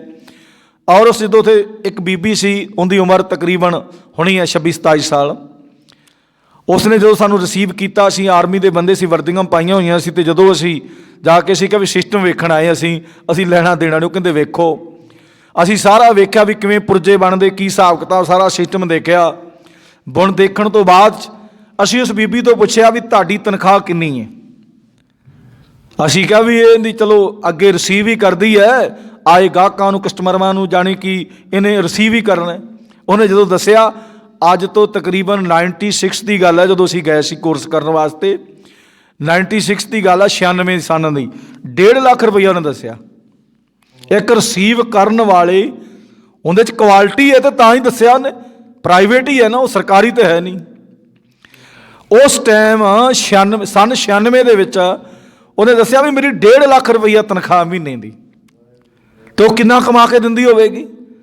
ਉਹ ਘੱਟੋ ਘੱਟ ਉਹਨਾਂ ਨੂੰ 3 ਲੱਖ ਰੁਪਈਏ ਦਾ ਪ੍ਰੋਫਿਟ ਦਿੰਦੀ ਹੋਵੇਗੀ, ਤਾਂ ਹੀ 1.5 ਲੱਖ ਰੁਪਈਏ ਨੂੰ ਦਿੰਦੇ। ਹੁਣ ਉਹ ਆਪਣੀ ਵਫਾਦਾਰੀ ਨਾਲ ਜਦੋਂ ਸਾਨੂੰ ਉਹਨੇ ਰਿਸੀਵ ਕੀਤਾ, ਬੜੇ ਸੋਹਣੇ ਤਰੀਕੇ ਨਾਲ ਗੱਲਾਂ ਕੀਤੀਆਂ, ਬੜਾ ਸੋਹਣਾ ਉਹਨੇ ਸਾਨੂੰ ਸਮਝਾਉਣਾ ਕੀਤਾ। ਘੰਟਾ ਤਾਂ ਅਸੀਂ ਉਹਦੇ ਕੋਲ ਹੀ ਤਕਰੀਬਨ ਖੜੇ ਰਹੇ ਵੀ ਹਾਂ ਵੀ ਇਹਦੇ 'ਤੇ ਕੀ ਹੁੰਦਾ, ਸਿਸਟਮ ਕਿਵੇਂ ਤੁਸੀਂ ਲਿਆਉਣੇ, ਕਿੱਥੋਂ ਸਮਾਨ ਆਉਂਦਾ, ਕੀ ਹਿਸਾਬ ਕਿਤਾਬ, ਉਹਨੇ ਸਾਰਾ ਦੱਸਿਆ। ਅਤੇ ਗੁਰਮੁਖ ਪਿਆਰਿਓ, ਹੁਣ ਨੌਕਰ ਜਿਹੜਾ ਨੌਕਰੀ ਕਰ ਰਿਹਾ, ਉਹਨੂੰ ਕਮਾ ਕੇ ਕੀ ਦੇ ਰਿਹਾ? ਹੁਣ ਗੱਲ ਤਾਂ ਇਹ ਆ ਵੀ ਕੰਮ ਕਿੰਨਾ ਕਰਦਾ। ਖੁਸ਼ ਤਾਂ ਤਾਂ ਹੀ ਹੋਣਾ ਨਾ ਮਾਲਕ ਨੇ। ਹੁਣ ਅਸੀਂ ਮਾਲਕ ਦੇ ਪ੍ਰਥਾਏ ਕਿੰਨਾ ਕੰਮ ਕਰ ਰਹੇ ਹਾਂ, ਮਾਲਕ ਨੇ ਤਾਂ ਹੀ ਖੁਸ਼ ਹੋਣਾ। ਪਰਮਾਤਮਾ ਦੇ ਅਸੀਂ ਆਪਣੇ ਢਿੱਡ ਭਰਨ ਵਾਸਤੇ ਅਸੀਂ ਰੋਟੀਕਾਰ ਨੇ ਪੂਰੇ ਤਾਲ ਬਣਾਏ ਕਿ ਅਸੀਂ ਪਰਮਾਤਮਾ ਦੀ ਗੱਲ ਆਪ ਵੀ ਸਮਝੀਏ ਅਤੇ ਕਿਸੇ ਨੂੰ ਵੀ ਸਮਝਾਈਏ। ਤਾਂ ਹੀ ਗੁਰੂ परमात्मा परमेश्वर करेगा ना। गुरु साहब जी ताइयों कहते जन नानक धूड़ मंगै तिस गुर सिख की, जो आप जपै अवरै नाम जपावे। उनकी धूड़ मंगदा बाबा नानक। चौथे पातशाह साहब श्री गुरु रामदास महाराज जी कहते उन्होंने धूड़ मंगते हैं ਜਿਹੜੇ ਆਪ ਵੀ परमात्मा ਦਾ ਨਾਮ ਜਪਦੇ ਤੇ ਹੋਰਾਂ ਨੂੰ ਵੀ ਜਪਾਉਂਦੇ ਨੇ। ਹੁਣ ਜਿਹੜਾ ਨੌਕਰ ਕੰਮ ਹੀ ਬੜੇ ਸੱਜੇ ਢੰਗੇ ਨਾਲ ਕਰ ਰਿਹਾ, ਬਹੁਤ ਸੋਹਣਾ। ਆ ਕਈ ਵਾਰ ਆਪਾਂ ਕਹਿੰਦੇ ਨਾ ਫੋਰਮੈਨ, ਉਹ 4 ਆਦਮੀ ਥੋੜਾ ਹੁੰਦੇ ਨੇ, ਇੱਕ ਬੰਦਾ ਹੁੰਦਾ ਜਿਹਨੂੰ ਆਪਾਂ ਕਹਿੰਦੇ ਫੋਰਮੈਨ। ਫੋਰਮੈਨ ਦਾ ਮਤਲਬ 4 ਆਦਮੀਆਂ ਦਾ ਕੰਮ ਕਰਦਾ ਇੱਕੋ ਹੀ ਬੰਦਾ, ਫਿਰ ਉਹਨੂੰ ਤਨਖਾਹ ਵੀ ਉਨੀ ਜ਼ਿਆਦਾ ਦੇਣੀ ਪੈਂਦੀ। ਜਿਹੜਾ ਫੋਰਮੈਨ ਦਾ ਮਤਲਬ ਹੈ ਵੀ 4 ਆਦਮੀਆਂ ਦਾ ਇੱਕ ਬੰਦਾ ਹੀ ਕੰਮ ਕਰੀ ਜਾਂਦਾ। ਉਹਨੇ ਕੋਈ ਨਾ ਕੋਈ ਚੀਜ਼ ਮਸ਼ੀਨਰੀ 'ਚ ਫੁਲਟ ਪੈ ਗਿਆ ਜਾਂ ਕੋਈ ਕਿਸੇ ਸਿਸਟਮ ਦੇ ਵਿੱਚ ਉਹਨੇ ਮਿੰਟੋ ਮਿੰਟ ਹੀ ਉਹਨਾਂ ਸਮਾਂ ਨਹੀਂ ਜਾਇਆ ਜਾਣਾ ਵੀ ਉਹਨੇ ਜਲਦੀ ਜਲਦੀ ਸਾਰਾ ਕੁਛ ਆਪਣਾ। ਫੋਰਮੈਨ ਦਾ ਆਹ ਮਤਲਬ ਹੈ ਵੀ ਉਹਨੇ ਥੋੜ੍ਹੇ ਸਮੇਂ ਦੇ ਵਿੱਚ ਜ਼ਿਆਦਾ ਕੰਮ ਕਰ ਦੇਣਾ ਅਤੇ ਉਹਨੇ ਕਿਸੇ ਕੰਮ ਦੇ ਵਿੱਚ ਰੁਕਾਵਟ ਨਹੀਂ ਆਉਣ ਦੇਣੀ, ਉਹਦਾ ਮਤਲਬ ਹੁੰਦਾ ਫੋਰਮੈਨ। ਹੁਣ ਗੁਰੂ ਸਾਹਿਬ ਜੀ ਨੇ ਇਹ ਸਮਝਾਉਣਾ ਕੀਤਾ, ਸਾਡੇ 'ਤੇ ਕਿਰਪਾ ਕੀਤੀ ਮਾਲਕ ਨੇ ਕਿ ਭਾਈ ਜਿਹੜਾ ਤਾਂ ਮਾਲਕ ਦੀ ਚਾਕਰੀ ਕਰੇਗਾ ਵੀ ਬਿਲਕੁਲ ਸੋਹਣੇ ਤਰੀਕੇ ਦੇ ਨਾਲ, ਵੀ परमात्मा ਦੀ ਬਾਣੀ ਆਹ ਕਹਿੰਦੀ ਤੇ ਆਪਾਂ ਇਸ ਤਰ੍ਹਾਂ ਕਰੀਏ, ਤੇ ਉਸ ਤਰੀਕੇ ਦਾ ਉਹ ਜੀਵਨ ਢਾਲ ਲੈਂਦਾ ਤੇ परमात्मा ਵੀ ਕਿਸੇ ਤਰੀਕੇ ਦੀ ਉਹਨੂੰ ਕੋਈ ਕਸਰ ਛੱਡਦਾ ਨਹੀਂ। ਹਰ ਤਰ੍ਹਾਂ ਦੀ ਉਹਦੇ ਤੇ परमात्मा ਕਿਰਪਾ ਕਰਦਾ। ਤੇ ਜਿਹੜਾ ਕਿ ਸਿਰਫ ਆਪਣੇ ਰੋਟੀ ਦੇ ਸੰਬੰਧ ਨਾਲ ਜਾਂ ਵੀ ਮੇਰਾ ਦੁਨੀਆ 'ਚ ਫੜੂੰਗ ਬਣ ਜੇ, ਜਾਂ ਮੈਨੂੰ ਲੋਕੀ ਮਹਾ ਮਹਾ ਕਹਿਣ ਲੱਗ ਪੈਣ, ਜਾਂ ਮੈਨੂੰ ਇਸ ਤਰ੍ਹਾਂ ਕਰਨ ਲੱਗ ਪੈਣ, ਰੱਬ ਫਿਰ ਉਹਨੂੰ ਉੱਥੇ ਜਿਹੀ ਰੱਖਦਾ।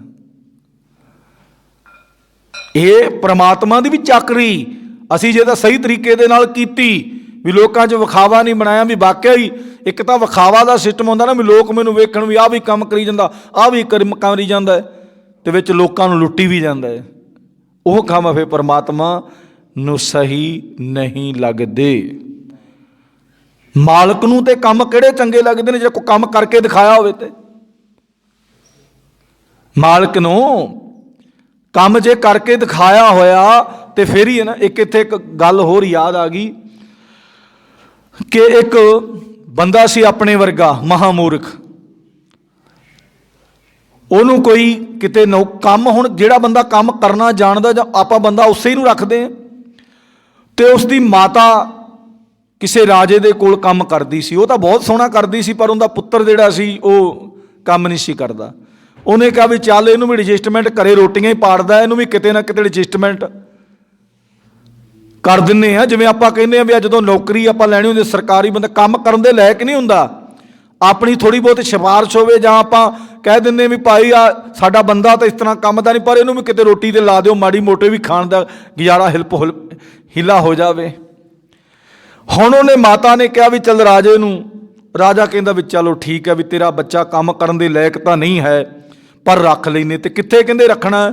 ਕਹਿੰਦੇ ਚਲੋ ਆ ਜਿਹੜੇ ਨਾ ਘੋੜਿਆਂ ਦਾ ਤਬੇਲਾ ਹੈ, ਜਿੱਥੇ ਘੋੜੇ ਰੱਖੀ ਦੇ ਨੇ, ਇੱਥੇ ਇਹਨੂੰ ਨੌਕਰ ਰੱਖ ਲੈਨੇ। ਰਾਤ ਨੂੰ ਵੀ ਡਿਊਟੀ ਦਿਆ ਕਰੇ, ਵੀ ਰਾਤ ਨੂੰ ਇਹਨਾਂ ਦਾ ਖਿਆਲ ਰੱਖੇ, ਵੀ ਚੱਲ ਇਹਨਾਂ ਕੁ ਕੰਮ ਕਰ ਲੈ, ਖਿਆਲ ਕਰ ਲੈ। ਹੁਣ ਕੀ ਹੋਇਆ, ਉਹ ਰੋਜ਼ ਡਿਊਟੀ 'ਤੇ ਜਾਇਆ ਕਰੇ। ਪੈਸਾ ਹੁਣ ਪੈਸੇ ਦਾ ਤਾਂ ਹਰ ਮੂਰਖ ਬੰਦੇ ਨੂੰ ਪਤਾ ਪੈਸਾ ਕੀ ਚੀਜ਼ ਹੈ।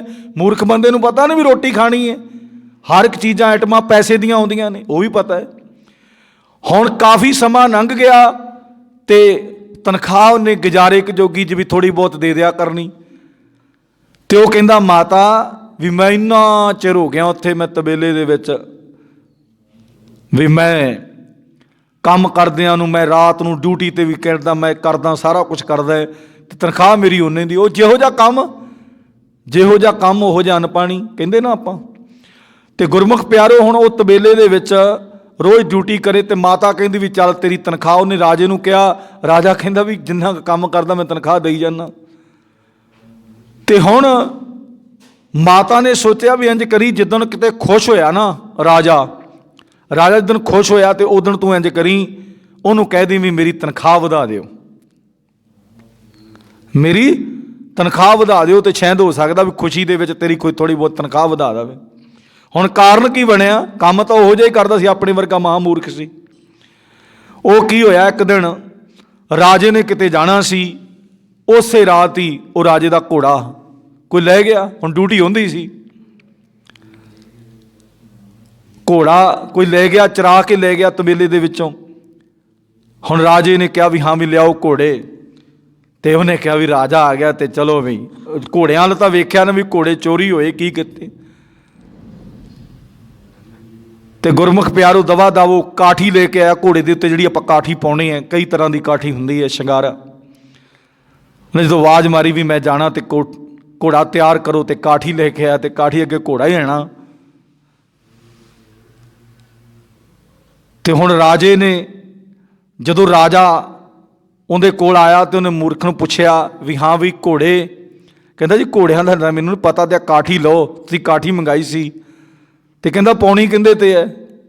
वो कहंदा जी घोड़ियां दा तां मैनूं पता नहीं गा, पर तुसीं काठी मंगाई सी, काठी लो। तो राजा खुश हो गया भी मूर्खा घोड़े होणगे तो घोड़ियां ते काठी पावांगे। राजा खुश हो गया तो वह कहता जी मेरी तनख्वाह कदों वधाओगे। वो कहता जे इस तरह काम करता रहा तो तेनों इतों चक के बाहर ही छड़ देंगे। भी जिस काम वास्ते तेनों रखा सी वो तो तेरा काम पूरा नहीं होया, घोड़े तो लै गए चोरी करके। जानी कि मतलब काम पूरा नहीं करना। असी इस तरह ही करते हैं भी परमात्मा नूं ध्याउंदे कारण मांगण ज़्यादा, भगती थोड़ी मांगण बहुता। गुरबाणी विच आउंदा है भी असी भगती तो थोड़ी करनी है तो परमात्मा तो मंगते बहुता ज़्यादा है। तो इस करके गुरमुख प्यारिओ परमात्मा साडे ते कृपा करे। गुरु साहब ने यह समझाउणा कीता भी अपने मालक नूं तू खुश किवें कर सकदा है। जे बिल्कुल जो परमात्मा चाहुंदा उहदे मुताबक अपने काम करेगा तां ईमानदारी दे नाल, ये नहीं कि बाहरों तेरी ईमानदारी ते अंदरों तेरी बेईमानी हर क्षेत्र ते। तो गुरु साहब जी ने समझाउणा कीता है कि जे तू चाकरी परमात्मा दी, उस तरह तो आप लिख के लाया होया है, आप कहने भी हम चाकर गोबिंद के, वैसी तो बहुत परमात्मा की चाकरी करते, इस तो नौकर हैं। तो गुरु साहब जी कहते भी इस तरह नौकर नहीं, जे बिल्कुल परमात्मा के प्रथाएं कर्म करेगा तो परमात्मा तेरे ते कृपा करेगा। किहो जी करेगा, हुरमत तिसनों अगली ओह वजो पै दूना खाए। गुरु साहब जी कहते वो मालक की नौकरी बहुत सोहने तरीके नाल कर रहा है। एक तो बड़ी इज्जत मिलती, आपां नूं पता है इज्जत किहनूं मिलती है, जिहड़ा इज्जतदार काम करता होवे। ते दूजे तनख्वाह भी मालक पासों दुगनी लैंदा है, दुगनी दिंदा, खुश होकर दिंदा। हुण कई बंदियां मजबूरी हो जाती है भी पिछे जे ना एक घर दे विच असीं गए तो असीं कहा भी नौकरी आ जिहड़ा बंदा नौकरी करदा इहनूं किन्नी तनख्वाह दिंदे, वो कहंदे ना ही पुछो।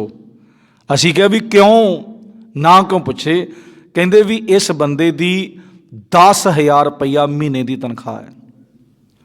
घरे नौकर करदा पर रख सकते आप, कहते 2,000 का 2,500 का 3 हद 5 दे देंगे। असीं कहा भी इन्ना, कहंदे भी 35-40 किले जमीन है, सानू नहीं पता ये किवें करदा है। 35-40 किले जमीन है, माल डंगर है, सारा कुछ इन्हें ही करना है। 10 का भी भावें 20,000 दई जाणो, 1,20,000 रुपया वो साल का लैंदा उन्हां तों। और कई बार कहंदे भी असीं तेल फ्री आंदा, जिहड़ा मोटरसाइकिल दे विच तेल बालदा है फ्री है, भावें आपदे भी काम करी जावे, जो मर्जी करी जावे, तेल असीं कहंदे भी आप पा के दिन्ने। हुण वो काम ही ना करे, है घर दा नौकर, आपां कहंदे भी 2,000 का मिल जावे, 1,000 का मिल जावे, 500 का मिल जावे। कई बार तो आपां कहंदे रोटी ते मिल जाए, चल यही सिस्टम है। तो हुण वो नौकर वो काम करदा, वो कहंदे भी जदों ये कहे भी मैनूं होर थोड़ी वधा दो, असीं वधा दिन्ने। हुण 35-40 किले फसल होना, कहंदे सानूं तां चिंता ही नहीं, किहड़ी नूं पानी लाउणा, की करना, कित्थे दवाई पाउणी, कित्थे खाद, जदों करना ही उहने, जानी कि कमाई करन दा साधन ही होवे। ते मालक ने खुश हो के ही तनख्वाह देनी। तो गुरु परमात्मा परमेश्वर साडे ते कृपा करे, परमात्मा भी साडे ते खुश हुंदा है, पर हुंदा उदों है जदों असीं परमात्मा दे प्रथाएं काम करांगे। तां अगे गुरु साहब जी ने आ जिहड़ा डेरावाद दा चलिया सिस्टम उन्हां बारे दस्सिआ, खसमे करे बराबरी फिर गैरत अंदर पाए। हुण बाबा जी दे कहंदे भी गद्दी लाओ, किंदे अगे, गुरु ग्रंथ साहब दे अगे। ये उन्हां नूं कहा है जिहड़े कहंदे बाबा जी दी गद्दी लाओ, वाह भी वाह। ते असीं अंधी रियायत ज्ञान विहोणी, ਅਸੀਂ ਕਹਿੰਦੇ ਬਾਬਾ ਜੀ ਦੀ ਗੱਦੀ ਅੱਗੇ ਲੱਗੀ, ਬਾਬਾ ਦੇ ਉੱਤੇ ਮਾਲਾ ਵੀ ਪਈ ਹੈ, ਬਾਬੇ ਦਾ ਸਾਰਾ ਕੁਝ ਪਿਆ ਹੈ, ਬਰਾਬਰੀ ਮਾਲਕ ਦੀ। ਇਹ ਦੇਖੋ ਜਿਹੜਾ ਬਰਾਬਰੀ ਕਰਦਾ, ਗੁਰੂ ਸਾਹਿਬ ਨੇ ਉਹਨੂੰ ਕਿਹਾ ਕੀ ਹੈ, ਖਸਮੇ ਕਰੇ ਬਰਾਬਰੀ ਫਿਰ ਗੈਰਤ ਅੰਦਰ ਪਾਏ। ਗੁਰੂ ਸਾਹਿਬ ਜੀ ਕਹਿੰਦੇ ਪਰ ਸੇਵਕ ਆਪਣੇ ਮਾਲਕ ਦੀ ਬਰਾਬਰੀ ਕਰਦਾ, ਭਾਵ ਮਾਲਕ ਨਾਲ ਸਾਵਾਂ ਹੋਣ ਦਾ ਯਤਨ ਕਰਦਾ, ਉਹ ਮਨ ਵਿੱਚ ਸ਼ਰਮਿੰਦਗੀ ਹੀ ਉਠਾਉਂਦਾ ਹੈ ਵੀ ਮੈਂ ਇਹਦੇ ਤੋਂ, ਆਪਾਂ ਇਹਦੇ ਤੋਂ ਉੱਚੇ ਹੋ ਸਕਦੇ ਹਾਂ ਗੁਰੂ ਗ੍ਰੰਥ ਸਾਹਿਬ ਤੋਂ, ਗੁਰੂ ਗ੍ਰੰਥ ਸਾਹਿਬ ਦੇ ਬਰਾਬਰ ਆਪਾਂ ਗੱਦੀ ਲਾ ਸਕਦੇ ਹਾਂ। ਗੁਰੂ ਗ੍ਰੰਥ ਸਾਹਿਬ ਮਹਾਰਾਜ ਦੇ ਇਸੇ ਕਰਕੇ ਤਖਤ ਤੇ ਬਿਰਾਜਮਾਨ ਕੀਤਾ ਵੀ ਜਿਵੇਂ ਰਾਜੇ ਪਹਿਲਾਂ ਬੈਠਿਆ ਕਰਦੇ ਸੀ, ਤਖਤ ਬਣਾਉਂਦੇ ਸੀ। ਗੁਰੂ ਸਾਹਿਬ ਨੂੰ ਤਖਤ ਦਾ, ਚਵਰ ਤਖਤ ਦਾ ਮਾਲਕ ਬਣਾਇਆ। ਚਵਰ ਤਖਤ ਗੁਰੂ ਸਾਹਿਬ ਨੂੰ ਮਾਲਕ ਬਣਾਇਆ ਕਿ ਸਭ ਤੋਂ ਉੱਚਾ ਹੈ। ਤੇ ਗੁਰੂ ਸਾਹਿਬ ਜੀ ਕਹਿੰਦੇ ਵੀ ਉਹਨੂੰ ਸ਼ਰਮਿੰਦਗੀ ਉਠਾਉਣੀ ਪੈਂਦੀ ਹੈ। ਤੇ ਗੁਰੂ ਸਾਹਿਬ ਜੀ ਕਹਿੰਦੇ ਅੱਗੇ ਕੀ ਕਰਦਾ ਉਹ ਫਿਰ, ਵਜੋ ਗਵਾਏ ਅਗਲਾ ਮੋਹੇ ਮੋਹ ਪਾਣਾ ਖਾਏ। ਵਜੋ ਗਵਾਏ, ਇੱਜ਼ਤ ਵੀ ਚਲੇ ਜਾਂਦੀ, ਬਸ ਕੋਈ ਨਹੀਂ ਇੱਜ਼ਤ। ਜਿਹੜਾ ਪ੍ਰਮਾਤਮਾ ਦੀ ਬਰਾਬਰੀ ਕਰਦਾ ਹੈ ਉਹਦੀ ਇੱਜ਼ਤ ਤਾਂ ਕਿੰਨੇ ਦੇਣੀ ਉਹਨੂੰ। ਮੋਹ ਪਾਣਾ ਖਾਏ, ਪਾਣੇ ਦਾ ਮਤਲਬ ਜੁੱਤੀਆਂ। ਗੁਰੂ ਸਾਹਿਬ ਜੀ ਨੇ ਦੇਖੋ ਬੜੇ ਕਰੜੇ ਤਰੀਕੇ ਨਾਲ ਕਿਹਾ, ਖਾਧੀਆਂ ਕਿ ਨਹੀਂ ਜੁੱਤੀਆਂ, ਆਪਾਂ ਤਾਂ ਦੇਖਦੇ ਹੀ ਆ ਸਰਸੇ ਵਾਲੇ ਨੇ ਕਿੰਨੀ ਦੁਰਦਸ਼ਾ ਹੋਈ ਹੁੰਦੀ। ਉਹ ਤਾਂ ਪ੍ਰਮਾਤਮਾ ਤੋਂ ਵੀ ਗਾਂਹ ਲੰਘ ਗਿਆ ਸੀ ਵੀ ਮੈਂ ਪ੍ਰਮਾਤਮਾ ਤੋਂ ਗਾਂਹ ਹੈ, ਕੋਈ ਨਹੀਂ। ਗੁਰੂ ਗ੍ਰੰਥ ਸਾਹਿਬ ਦੀ ਬੇਅਦਬੀ ਕਰਾਉਣ ਵਾਲਾ ਆਪਾਂ ਸਾਰਿਆਂ ਨੂੰ ਪਤਾ ਉਹਦਾ ਹੱਥ ਸੀ। ਤੇ ਫਿਰ ਛਿੱਤਰ ਕਿਵੇਂ ਖਾਧੇ? ਇਸ ਕਰਕੇ ਗੁਰੂ ਸਾਹਿਬ ਜੀ ਨੇ ਸਾਨੂੰ ਸਮਝਾਉਣਾ ਕੀਤਾ ਹੈ, ਵਜੋ ਗਵਾਏ ਅਗਲਾ ਮੋਹੇ ਮੋਹ ਪਾਣਾ ਖਾਏ। ਗੁਰੂ ਸਾਹਿਬ ਜੀ ਕਹਿੰਦੇ ਜਿਹੜਾ ਆਪਣੇ ਪਰਮਾਤਮਾ ਦੀ ਬਰਾਬਰੀ ਕਰਦਾ ਹੈ, ਜਿਹੜਾ ਮਨੁੱਖ ਸੇਵਕ ਆਪਣੇ ਪਰਮਾਤਮਾ ਦੀ ਮਾਲਕ ਦੀ ਬਰਾਬਰੀ ਕਰਦਾ ਹੈ, ਉਹ ਮਨ ਵਿੱਚ ਸ਼ਰਮਿੰਦਗੀ ਹੀ ਉਠਾਉਂਦਾ ਹੈ, ਆਪਣੀ ਤਨਖਾਹ ਵੀ ਗਵਾ ਬੈਠਦਾ ਤੇ ਸਦਾ ਮੂੰਹ ਤੇ ਜੁੱਤੀਆਂ ਖਾਂਦਾ। ਮੂੰਹ ਤੇ ਲੋਕ ਕੀ ਕਹਿੰਦੇ ਨੇ, ਇਹ ਤਾਂ ਰੱਬ ਨੂੰ ਵੀ ਗਾਹ ਨੰਗਿਆ ਪਿਆ ਵੀ। ਕਰਨੀ ਤਾਂ ਅਸੀਂ ਚਾਕਰੀ ਪਰਮਾਤਮਾ ਦੀ ਸੀ ਤੇ ਅਸੀਂ ਕਹਿੰਦੇ ਮਹਾ। ਗੁਰੂ ਸਾਹਿਬ ਜੀ ਨੇ, ਇਹ ਗੁਰੂ ਨਾਨਕ ਦੇਵ ਮਹਾਰਾਜ ਦਾ ਸ਼ਬਦ ਹੈ। ਗੁਰੂ ਸਾਹਿਬ ਜੀ ਕਹਿੰਦੇ ਨੇ ਕਿ ਭਾਈ ਜੇ ਬਰਾਬਰੀ, ਅਸੀਂ ਕਹਿੰਦੇ ਬਾਬਾ ਜੀ ਦੀ ਗੱਦੀ ਲੱਗੀ, ਕਹਿੰਦੇ ਬਰਾਬਰ ਗੁਰੂ ਗ੍ਰੰਥ ਸਾਹਿਬ ਦੇ, ਵਾਹ ਵੀ ਵਾਹ। ਗੁਰੂ ਗ੍ਰੰਥ ਸਾਹਿਬ ਮਹਾਰਾਜ ਦੀ ਗੁਰਬਾਣੀ ਪੜ੍ਹ ਸਕਦੇ ਹਾਂ, ਸੁਣ ਸਕਦੇ ਹਾਂ, ਸਮਝ ਸਕਦੇ ਤੇ ਗਾਂ ਕਿਸੇ ਨੂੰ ਸੁਣਾ ਸਕਦੇ ਹਾਂ। ਇਹ ਆ ਸਾਡੀ ਸੇਵਾ। ਹਰ ਕਾ ਨਾਮ ਧਿਆਏ ਸੁਣ, ਸਭਨਾਂ ਨੂੰ ਕਰ ਦਾਨ। ਇਹ ਕੰਮ ਕਰ ਸਕਦੇ ਹਾਂ, ਹੋਰ ਦੇ ਬਰਾਬਰ ਤਾਂ ਨਹੀਂ। ਇਹ ਤੇ ਮਾਲਕ ਆ, ਦੀਨ ਦੁਨੀਆ ਦਾ ਮਾਲਕ ਹੈ ਗੁਰੂ ਗ੍ਰੰਥ ਸਾਹਿਬ ਮਹਾਰਾਜ। ਤਾਂ ਸਾਰੇ ਦੁਨੀਆ ਨੂੰ ਸੇਧ ਦੇਣੀ, ਸਾਰੇ ਸੰਸਾਰ ਨੂੰ, ਗਿਆਨ ਦਾ ਸਾਗਰ ਹੈ। ਪਰ ਅਸੀਂ ਬਾਬੇ ਸਾਡੇ ਗੱਦੀਆਂ ਲਾਉਂਦੇ ਨਾਲ ਬਰਾਬਰ, ਅੱਗੇ ਗੱਦੀ ਲਾਉਂਦੇ ਹੈ। ਇੱਕ ਤੇ ਚਲੋ ਹੈ ਨਾ, ਤਾਬਿਆਂ 'ਚ ਬੈਠ ਕੇ ਅਸੀਂ ਪੜ੍ਹਨਾ ਹੈ ਗੁਰੂ ਸਾਹਿਬ ਨੂੰ ਤੇ ਗੁਰਬਾਣੀ ਦੀ ਸਟੱਡੀ ਕਰਨੀ ਹੈ, ਅਗਲੇ ਬੰਨੇ ਗੱਦੀਆਂ। ਅਸੀਂ ਤਾਂ ਕਈ ਥਾਂ 'ਤੇ ਦੇਖਿਆ ਨਾ। ਤੇ ਫਿਰ ਮੱਥਾ ਕਿਹਨੂੰ ਟਿਕਦਾ? ਗੁਰੂ ਗ੍ਰੰਥ ਸਾਹਿਬ ਨੂੰ ਨਹੀਂ ਟਿਕਦਾ, ਬਾਬੇ ਦੇ ਖਰੋੜਿਆਂ ਨੂੰ ਟਿਕਦਾ। ਤੇ ਗੁਰੂ ਸਾਹਿਬ ਜੀ ਕਹਿੰਦੇ ਜਿਹੜਾ ਬਰਾਬਰ, ਇਸ ਤਰ੍ਹਾਂ ਦਾ ਸਿਸਟਮ ਉਹਨੂੰ ਅਖੀਰ ਦੇ ਵਿੱਚ ਆਹ ਹੀ ਮਿਲਣਾ। ਜਿਹੜਾ ਬਾਬੇ ਦੇ ਬਰੋਬਰ ਲਾਏਗਾ ਨਾ, ਉਹਨੂੰ ਪ੍ਰਮਾਤਮਾ ਨੇ ਆਹ ਕੁਛ ਹੀ ਦੇਣਾ। ਤੇ ਗੁਰੂ ਸਾਹਿਬ ਨੇ ਸਾਨੂੰ ਸਮਝਾਉਣਾ ਕੀਤਾ ਤੇ ਇਹ ਟੋਲੇ ਨੂੰ ਵੀ ਸਮਝਾਉਣਾ ਕੀਤਾ ਹੈ। ਪਰ ਇਹ ਟੋਲਾ ਗੁਰਬਾਣੀ ਪੜ੍ਹੇ ਤੇ ਵਿਚਾਰ ਕਰੇ ਤਾਂ ਹੀ ਪਤਾ ਲੱਗੇ ਨਾ ਵੀ ਭਾਈ ਇਸ ਦੇ ਪ੍ਰਥਾਏ ਮੈਂ ਤਾਂ ਇਹਦਾ ਸਤਿਕਾਰ ਕਰਨਾ, ਪਰ ਅਸੀਂ ਇਹਦਾ ਸਤਿਕਾਰ ਛਡਾ ਕੇ ਆਪਣਾ ਸਤਿਕਾਰ ਕਰਾਈ ਜਾਂਦੇ। ਇਹ ਟੋਲੇ ਨੂੰ ਪਤਾ ਲੱਗੇ ਤਾਂ ਹੀ ਹੈ ਨਾ। ਤੇ ਗੁਰੂ ਸਾਹਿਬ ਜੀ ਨੇ ਸਮਝਾਉਣਾ ਕੀਤਾ ਕਿ ਭਾਈ ਉਹ ਸਾਰਾ ਕੁਛ ਹੀ ਗਵਾ ਲੈਂਦਾ, ਜਿਹੜਾ ਕੋਈ ਪ੍ਰਮਾਤਮਾ ਨੇ ਉਹਨੂੰ ਦਿੱਤਾ ਉਹ ਵੀ ਸਾਰਾ ਕੁਛ ਗਵਾ ਲੈਂਦਾ। ਗੁਰੂ ਸਾਹਿਬ ਜੀ ਕਹਿੰਦੇ ਵਜੋਂ ਗਵਾਏ ਅਗਲਾ ਮੋਹੇ ਮੋਹ ਪਾਣਾ ਖਾਏ। ਵੀ ਲੋਕ ਉਹਦੇ ਮੂੰਹ ਤੇ ਸਾਰਾ ਕੁਛ ਕਹਿੰਦੇ ਨੇ। ਤੇ ਅਖੀਰਲੀ ਪੰਕਤੀ 'ਚ ਗੁਰੂ ਸਾਹਿਬ ਜੀ ਨੇ ਬੜੇ ਸੋਹਣੇ ਤਰੀਕੇ ਨਾਲ ਕਿਹਾ ਹੈ, ਜਿਸ ਦਾ ਦਿੱਤਾ ਖਾਵਣਾ ਤਿਸ ਕਹੀਐ ਸੁਬਾਸ। ਜਿਸ ਦਾ ਦਿੱਤਾ ਖਾਵਣਾ ਤਿਸ ਕਹੀਐ ਸਬਾਸ। ਤੂੰ ਦਾਤਾ ਦਤਾਰ ਤੇਰਾ ਦਿੱਤਾ ਖਾਵਣਾ। ਕਹਿੰਦਾ ਪ੍ਰਮਾਤਮਾ ਦੇ ਪ੍ਰਥਾਏ ਗੁਰੂ ਸਾਹਿਬ ਜੀ ਕਹਿੰਦੇ ਸਭਨਾ ਜੀਆਂ ਕਾ ਇੱਕ ਦਾਤਾ ਸੋ ਮੈਂ ਵਿਸਰ ਨਾ ਜਾਈ। ਦੇਂਦਾ ਦੇ ਲੈਂਦੇ ਥਕ ਪਾਏ ਜੁਗਾ ਜਗੰਤਰ ਖਾਈ ਖਾਈ। ਹੁਕਮੀ ਹੁਕਮ ਚਲਾਏ ਰਾਹੋ ਨਾਨਕ ਵਿਕਸੇ ਵੇ ਪ੍ਰਵਾਹੋ। ਸਾਚਾ ਸਾਹਿਬ ਸਾਚ ਨਾਏ, ਭਾਖਿਆ ਭਉ ਅਪਾਰ। ਆਖੈ ਮੰਗੈ ਦੇ ਦੇ ਦਾਤ ਕਰੇ ਦਤਾਰ। ਫੇਰ ਕੈ ਅੱਗੇ ਰੱਖੀਐ ਜਿਸ ਜਿਸੇ ਦਰਬਾਰ। ਮੋਹੋਂ ਕੈ ਬੋਲਣ ਬੋਲੀਐ ਜਿਸ ਸੁਣ ਧਰੇ ਪਿਆਰ। ਅੰਮ੍ਰਿਤ ਵੇਲਾ ਸੱਚ ਨਾਉ ਵਡਿਆਈ ਵਿਚਾਰ। ਕਰਮੀ ਆਵੈ ਕਪੜਾ ਨਦਰੀ ਮੁਖ ਦਵਾਰ। ਜਿਸ ਪ੍ਰਮਾਤਮਾ ਨੇ ਸਾਰਾ ਕੁਝ ਦਿੱਤਾ ਹੈ, ਤੇ ਗੁਰੂ ਸਾਹਿਬ ਜੀ ਕਹਿੰਦੇ ਵੀ ਉਸ ਪ੍ਰਮਾਤਮਾ ਨੂੰ ਕੀ ਕਹਿਣਾ ਚਾਹੀਦਾ, ਸਾਨੂੰ ਸਮਝਾਉਣਾ ਕੀਤਾ। ਜਿਸ ਦਾ ਦਿੱਤਾ ਖਾਵਣਾ ਤਿਸ ਕਹੀਐ ਸਬਾਸ। ਗੁਰੂ ਸਾਹਿਬ ਜੀ ਕਹਿੰਦੇ ਨੇ ਸਾਨੂੰ ਸਮਝਾਉਣਾ ਕੀਤਾ ਹੈ ਕਿ ਇਹ ਨਾਨਕ, ਜਿਸ ਮਾਲਕ ਦਾ ਦਿੱਤਾ ਖਾਈਏ ਉਸ ਦੀ ਸਦਾ ਵਡਿਆਈ ਕਰਨੀ ਚਾਹੀਦੀ। ਸਬਾਸ ਦਾ ਮਤਲਬ ਵਡਿਆਈ। ਹੁਣ ਨੌਕਰ ਕਿਸੇ ਮਾਲਕ ਤੋਂ ਪੈਸੇ ਲੈ ਕੇ ਜਾਂਦਾ ਹੈ, ਧੰਨਵਾਦ ਵੀ। ਉਹਨੇ ਕੰਮ ਕੀਤਾ, ਉਹਨੇ ਪੈਸੇ ਦਿੱਤੇ, ਧੰਨਵਾਦ ਕਰਦਾ ਹੈ ਕਿ ਨਹੀਂ? ਨਾਲੇ ਕੰਮ ਕਰਕੇ ਜੇ ਆਪਾਂ ਪਰਮਾਤਮਾ ਦੇ ਪ੍ਰਥਾਏ ਸੋਹਣੇ ਕਰਮ ਕਰੀ ਜਾਂਦੇ ਤੇ ਪਰਮਾਤਮਾ ਆਪਾਂ ਨੂੰ ਦਾਤਾਂ ਦੇਈ ਜਾਂਦਾ ਹੈ, ਤੇ ਪਰਮਾਤਮਾ ਦਾ ਧੰਨਵਾਦ ਬਣਦਾ। ਪਰਮਾਤਮਾ ਦਾ ਧੰਨਵਾਦ ਹੁਣ ਆਪਾਂ ਨੂੰ ਰਾਤ ਨੂੰ ਸਵੇਰ ਨੂੰ, ਇਹ ਸਾਰਿਆਂ ਦਾ ਸਿਸਟਮ ਨਹੀਂ ਹੈ। ਜਿੱਥੇ ਜਾ ਕੇ ਗਰੀਬੀ ਆ, ਦੇਖੋ ਅਸੀਂ ਤਾਂ ਚਲੋ ਸਾਰਾ ਜਾਣੀ ਕਿ ਸੰਸਾਰ ਤੇ ਨਹੀਂ ਘੁੰਮਿਆ, ਇੰਡੀਆ ਦੀਆਂ ਕੁਝ ਸਟੇਟਾਂ ਤਾਂ ਅਸੀਂ ਘੁੰਮੀਆਂ ਹੋਈਆਂ ਨਾ। ਅਸੀਂ ਦੇਖਦੇ ਹਾਂ ਬਿਹਾਰ, ਆ ਜੰਮੂ ਐਂਡ ਕਸ਼ਮੀਰ, ਤੁਸੀਂ ਆਪਣੇ ਲਾਗੇ ਹੀ ਹੈ, ਪਹਾੜੀਆਂ ਤੇ ਜਾ ਕੇ ਦੇਖਣਾ, ਜਿੱਥੇ ਅਸੀਂ ਉਹ ਸਿਰਫ ਪਾਕਿਸਤਾਨੀ ਜਿਹੜਾ ਲੂਣ ਆ, ਕਹਿੰਦੇ ਆਪਾਂ ਨੂੰ ਪਾਕਿਸਤਾਨੀ ਕਹਿੰਦੇ, ਉਹ ਲੂਣ ਚਾਹ ਦੇ ਵਿੱਚ ਮਿੱਠਾ ਪਾਉਣ ਜੋਗੇ ਵੀ ਨਹੀਂ ਵਿਚਾਰੇ। ਚਲੋ ਦੁੱਧ ਤੇ ਉੱਥੇ ਆਪਦੀਆਂ ਉਹਨਾਂ ਨੇ ਬੱਕਰੀਆਂ ਰੱਖੀਆਂ, ਆਪਣੀਆਂ ਗਾਵਾਂ ਰੱਖੀਆਂ ਨੇ, ਉੱਥੋਂ ਪਾ ਲੈਂਦੇ ਨੇ ਤੇ ਲੂਣ ਪਾ ਕੇ ਤੇ ਚਾਹ ਬਣਾ ਲੈਂਦੇ ਨੇ। ਹੁਣ ਆਪਾਂ ਤਾਂ ਨਹੀਂ ਉਹ ਪੀ ਸਕਦੇ, ਆਪਾਂ ਤਾਂ ਕਹਿੰਦੇ ਵੀ ਬਈ ਦੁੱਧ ਵਿੱਚ ਮਿੱਠਾ ਹੋਵੇ ਯਾਰ। ਔਰ ਫਿਰ ਉੱਥੋਂ ਦੀ ਜੋ ਫਸਲਵਾੜੀ ਹੁੰਦੀ ਹੈ, ਜੋ ਰੁੱਖਾ ਮਿੱਸਾ ਮਿਰਚ ਨੂੰ ਰਗੜ ਕੇ ਵਿੱਚ ਲੂਣ ਪਾ ਕੇ ਤੇ ਰੋਟੀ ਖਾ ਲੈਂਦੇ ਨੇ ਬਗੈਰ ਖਾਦ ਦਵਾਈ ਤੋਂ ਉਹਨਾਂ ਨੂੰ। ਤੇ ਫਿਰ ਉਹਨਾਂ ਦਾ ਸਰੀਰ ਵੀ ਤੰਦਰੁਸਤ ਤਾਂ ਹੀ ਨੇ। ਬਿਹਾਰ 'ਚ ਵੀ ਬਹੁਤੇ ਜ਼ਿਆਦਾ ਥਾਂ ਤੇ ਬਿਹਾਰੀ ਵਿਚਾਰੇ ਆਉਂਦੇ ਕਾਹਦੇ ਵਾਸਤੇ ਨੇ? ਆਪਣੀ ਸਟੇਟ ਦੇ ਵਿੱਚ, ਹਿੰਦੁਸਤਾਨ ਦੇ ਵਿੱਚ ਹੀ ਹੈ, ਕਾਹਦੇ ਵਾਸਤੇ? ਅਸਾਮ 'ਚ ਚਲੇ ਜਾਓ, ਉੱਥੇ ਵੀ ਭੁੱਖਮਾਰੀ। ਨਾਗਾਲੈਂਡ ਥੋੜ੍ਹਾ ਅੱਗੇ ਚਲੇ ਜਾਓ, ਉੱਥੇ ਵੀ ਇਹ ਸਿਸਟਮ ਹੈ। ਰੋਟੀ ਨਹੀਂ ਬੰਦਿਆਂ ਨੂੰ ਕਿਸੇ ਨਸੀਬ, ਉੱਥੋਂ ਦੇ ਪਦਾਰਥ ਖਾਂਦੇ ਨੇ ਜਿਵੇਂ ਜਾਨਵਰ ਪੰਛੀ ਖਾਂਦੇ ਨੇ। ਤੇ ਗੁਰੂ ਸਾਹਿਬ ਜੀ ਅੱਗੇ ਆਪਾਂ ਪਰ ਕਰਦੇ ਨਹੀਂ। ਆਪਾਂ ਨੂੰ ਕਿਉਂ ਕਹਿੰਦੇ ਵੀ ਪ੍ਰਮਾਤਮਾ ਨੇ ਬਹੁਤ ਕੁਝ ਦਿੱਤਾ ਹੈ?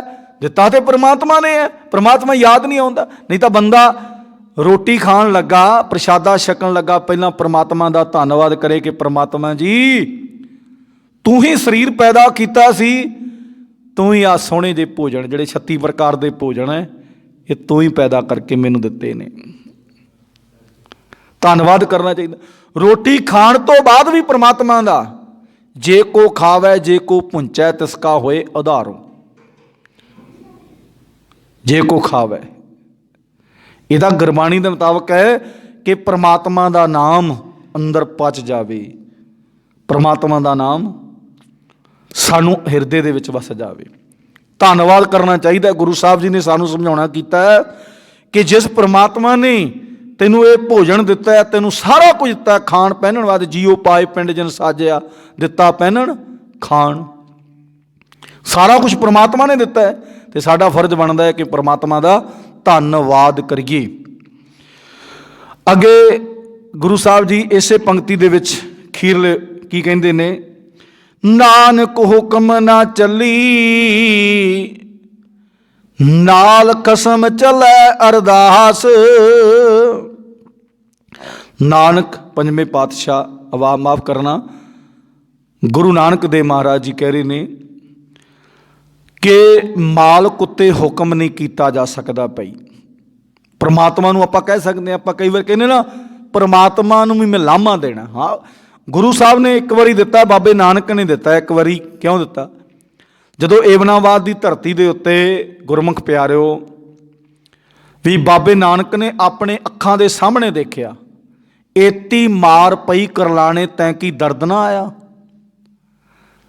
ਪ੍ਰਮਾਤਮਾ ਜੀ ਤੇਰੇ, ਮੈਂ ਆਪਣੇ ਅੱਖਾਂ ਦੇ ਸਾਹਮਣੇ ਦੇਖਿਆ ਵੀ ਇੰਨੇ ਬੱਚਿਆਂ ਨੂੰ ਮਾਰਿਆ ਗਿਆ, ਇੰਨੇ ਨੌਜਵਾਨਾਂ ਨੂੰ ਮਾਰਿਆ, ਕਿਉਂਕਿ ਲੁੱਟਣ ਵਾਸਤੇ ਆਇਆ ਸੀ।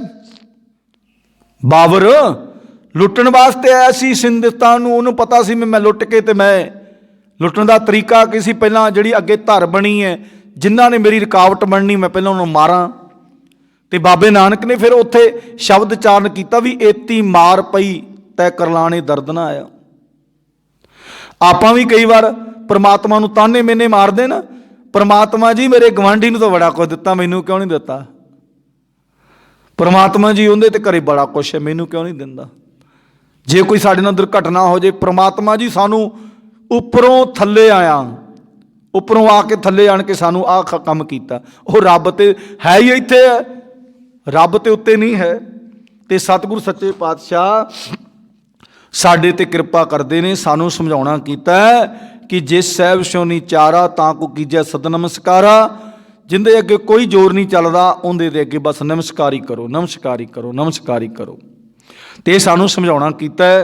ਗੁਰੂ ਸਾਹਿਬ ਜੀ ਕਹਿੰਦੇ ਨੇ ਕਿ ਮਾਲਕ ਉੱਤੇ ਹੁਕਮ ਨਹੀਂ ਕਰੀਦਾ, ਨਾ ਹੀ ਹੁਕਮ ਚੱਲਣਾ ਹੈ, ਉਸ ਦੇ ਅੱਗੇ ਅਰਜ਼ ਰਜੋਈ ਕਰਨੀ ਹੀ ਸਾਨੂੰ ਫਵਦੀ ਹੈ। ਪ੍ਰਮਾਤਮਾ ਅੱਗੇ ਅਰਦਾਸ ਬੇਨਤੀ ਕਿ ਪ੍ਰਮਾਤਮਾ ਜੀ ਚਲੋ ਸਾਡੇ ਸਿਸਟਮ ਦੇ ਵਿੱਚ ਬੜੀਆਂ ਊਣਤਾਈਆਂ ਹੋ ਸਕਦੀਆਂ, ਸਾਡਾ ਸਿਸਟਮ ਬੜਾ ਖਰਾਬ ਹੋ ਸਕਦਾ ਹੈ, ਤੇ ਪ੍ਰਮਾਤਮਾ ਦੇ ਅੱਗੇ ਅਰਦਾਸ ਬੇਨਤੀ ਕਰਿਆ ਕਰੀਏ ਕਿ ਸੱਚੇ ਪਾਤਸ਼ਾਹ ਇਹਨੂੰ ਤੂੰ ਹੀ ਸਹੀ ਕਰ ਸਕਦਾ। ਸਾਡਾ ਜਿਹੜਾ ਸਿਸਟਮ ਹੈ, ਸਾਡੇ ਸਰੀਰ ਦਾ ਸਿਸਟਮ, ਸਾਡੀਆਂ ਵਾਸਨਾ ਦਾ ਸਿਸਟਮ, ਸਾਡੇ ਕਾਰੋਬਾਰ ਦਾ ਸਿਸਟਮ, ਕਈ ਤਰ੍ਹਾਂ ਦੇ ਜਾਣੀ ਕਿ ਸਾਡੇ ਅੰਦਰ ਤਰੇੜਾਂ ਆ ਸਕਦੀਆਂ ਨੇ। ਤੇ ਗੁਰੂ ਪ੍ਰਮਾਤਮਾ ਪਰਮੇਸ਼ਰ ਅੱਗੇ ਅਰਦਾਸ ਬੇਨਤੀ ਕਰਿਆ ਕਰੀਏ ਕਿ ਸੱਚੇ ਪਾਤਸ਼ਾਹ ਮੇਰੇ ਵੱਸ ਦੀ ਗੱਲ ਨਹੀਂ, ਮੇਰੇ ਵੱਸ ਦੀ ਗੱਲ ਨਹੀਂ, ਇਹ ਤੂੰ ਹੀ ਕਰਨਾ। ਕਈ ਵਾਰ ਨਾ ਆਪਾਂ ਹੁਣ ਡਾਕਟਰਾਂ ਕੋਲ ਜਾਂਦੇ ਨਾ, ਡਾਕਟਰਾਂ ਦੇ ਕੋਲ ਬੜੇ ਸਪੈਸ਼ਲਿਸਟ ਡਾਕਟਰ ਆ, ਕਈ ਥਾਂ ਤੇ ਵਾਹ ਪੈਂਦਾ ਰਹਿੰਦਾ, ਤੇ ਜਿਹੋ ਜਿਹਾ ਮਰੀਜ਼ ਹੋਵੇ ਉਸ ਦੇ ਨਾਲ ਗੱਲਬਾਤ ਵੀ ਕਰਨੀ ਪੈਂਦੀ। ਪਿੱਛੇ ਜੇ ਇੱਕ ਮਰੀਜ਼ ਜਦੋਂ ਟੈਸਟ ਕਰਾਏ ਤੇ ਟੈਸਟ ਦੇ ਵਿੱਚ ਕੁਛ ਨਾ ਆਇਆ, ਤੇ ਉਹ PGI ਚੰਡੀਗੜ੍ਹ ਗਏ। ਉਹਨਾਂ ਨੇ ਪੁੱਛਿਆ ਡਾਕਟਰ ਤੋਂ ਵੀ ਡਾਕਟਰ ਸਾਹਿਬ ਸਾਡਾ ਇਲਾਜ, ਉਹ ਕਹਿੰਦੇ ਇਲਾਜ ਅਸੀਂ ਤਾਂ ਪ੍ਰਯਾਸ ਕਰਨੇ ਨੇ, ਅਸੀਂ ਤਾਂ ਆਪਣੀ ਕੋਸ਼ਿਸ਼ ਕਰਨੀ ਹੈ, ਪਰ ਇਲਾਜ ਤਾਂ ਤੇਰਾ ਰੱਬ ਨੇ ਕਰਨਾ ਹੈ। ਵੀ ਟੈਸਟਾਂ ਦੇ ਵਿੱਚ ਕੁਛ ਨਹੀਂ ਆ ਰਿਹਾ, ਜਿੰਨੇ ਟੈਸਟ ਅਸੀਂ ਕਰਾ ਲਏ ਨੇ ਕੁਛ ਨਹੀਂ ਆ ਰਿਹਾ। ਹੁਣ ਕੀ ਪਤਾ ਅੰਦਰੂਨੀ ਟੈਨਸ਼ਨ ਹੋਵੇ ਉਹਨੂੰ, ਹੁਣ ਟੈਨਸ਼ਨ ਦਾ ਪਤਾ ਲੱਗਣਾ ਕਿਸੇ ਨੂੰ, ਟੈਨਸ਼ਨ ਦਾ ਪਤਾ ਲੱਗ, ਅੰਦਰੂਨੀ ਉਹਦੇ ਅੰਦਰ ਟੈਨਸ਼ਨ ਹੋਵੇ ਜਿਹਦੇ ਕਾਰਨ ਕਰਕੇ ਉਹ ਬਿਮਾਰ ਰਹਿੰਦਾ ਹੋਵੇ, ਉਹਨੂੰ ਕੋਈ ਫਿਕਰ ਹੋਵੇ, ਚਿੰਤਾ ਹੋਵੇ। ਵੀ ਭਾਈ ਸਭ ਤੋਂ ਜ਼ਿਆਦੀਆਂ ਵੱਡੀਆਂ ਬਿਮਾਰੀਆਂ ਗੁਰਮੁਖ ਪਿਆਰਿਓ ਚਿੰਤਾਵਾਂ ਕਰਕੇ ਲੱਗਦੀਆਂ, ਚਿੰਤਾਵਾਂ ਜਿੰਦਾ ਕੋਈ ਵੀ ਇਲਾਜ ਨਹੀਂ। ਟੈਨਸ਼ਨ ਦਾ ਭਰਿਆ ਹੋਇਆ ਬੰਦਾ ਆਪਣੇ ਸਰੀਰ ਨੂੰ ਵੀ ਗਵਾ ਲੈਂਦਾ ਹੈ, ਆਪਣੇ ਆਪ ਨੂੰ ਵੀ ਗਵਾ ਲੈਂਦਾ ਹੈ। ਤੇ ਟੈਨਸ਼ਨਾਂ ਚਿੰਤਾਵਾਂ ਦੁਨੀਆ ਦੇ ਕਾਰੋਬਾਰਾਂ ਨੂੰ ਵੇਖ ਕੇ ਬੰਦੇ ਨੂੰ ਆਉਂਦੀਆਂ ਨੇ ਵੀ ਮੇਰਾ ਕੀ ਬਣੋ, ਮੇਰੇ ਪਰਿਵਾਰ ਦਾ ਕੀ ਬਣੋ, ਸੰਸਾਰ ਦਾ ਕੀ ਬਣੋ। ਨਿਰੰਕਾਰ ਨੂੰ ਧਿਆਵਾਂਗੇ ਤੇ ਸੰਸਾਰ ਦੀ ਚਿੰਤਾ ਨਹੀਂ ਹੋਏਗੀ, ਤੈਨੂੰ ਨਿਰੰਕਾਰ ਦੀ ਚਿੰਤਾ ਹੋਏਗੀ।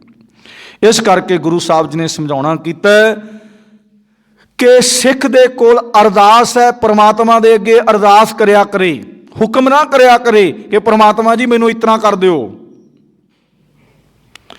ਪ੍ਰਮਾਤਮਾ ਦੇ ਅੱਗੇ ਅਰਦਾਸ ਕਰਿਆ ਕਰੇ ਕਿ ਸੱਚੇ ਪਾਤਸ਼ਾਹ ਮੇਰੇ ਤੇ ਵੀ ਕਰ ਦੇ ਕਿਰਪਾ। ਬਿਰਥੀ ਕਦੇ ਨਾ ਜਾਵਦੀ ਇੱਕ ਜਨ ਕੀ ਅਰਦਾਸ।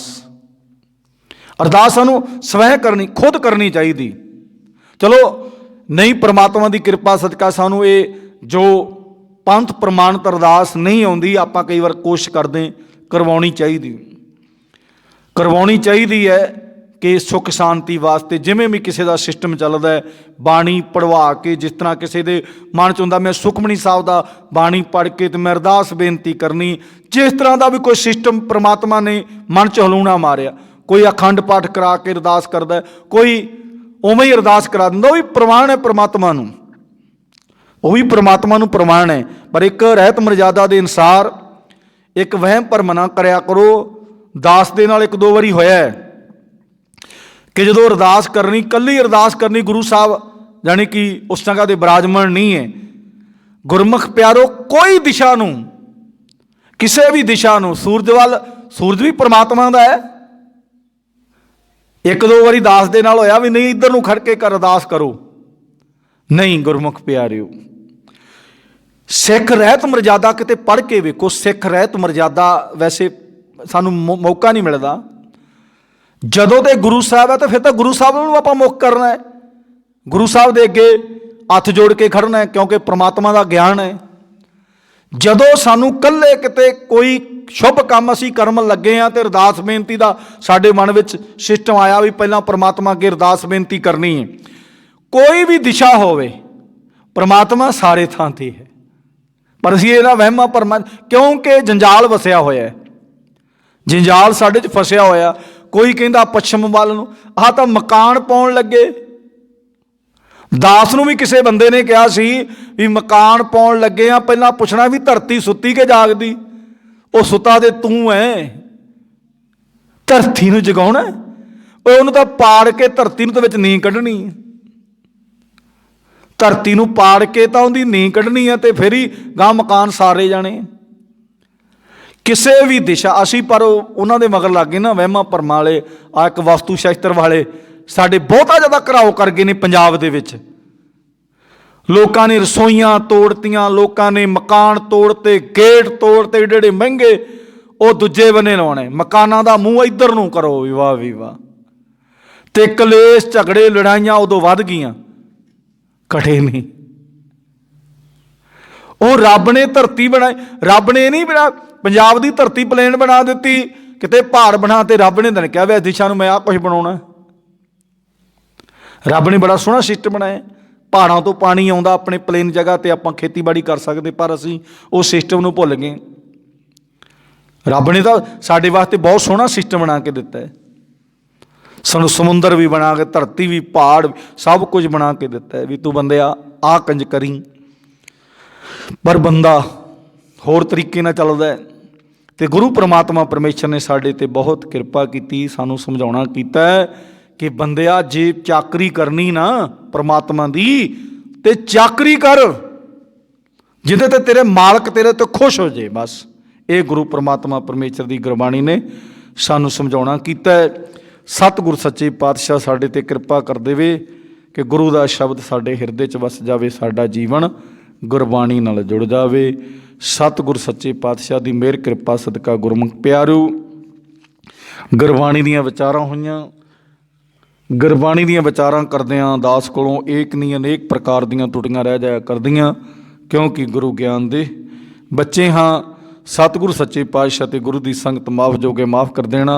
अगां तो बाणी पढ़न सुन सेवा सुन ते गुरबाणी दीयां विचारां करन दी सतगुर सच्चे पातशाह आप ही समत बख्शण। सरबत दा भला करन, सब नूं नाम तन देन, सब नूं वडियाइयां बख्शण। नानक नाम चढ़दी कला तेरे भाणे, सरबत दा भला। वाहिगुरू जी का खालसा, वाहिगुरू जी की फतेह।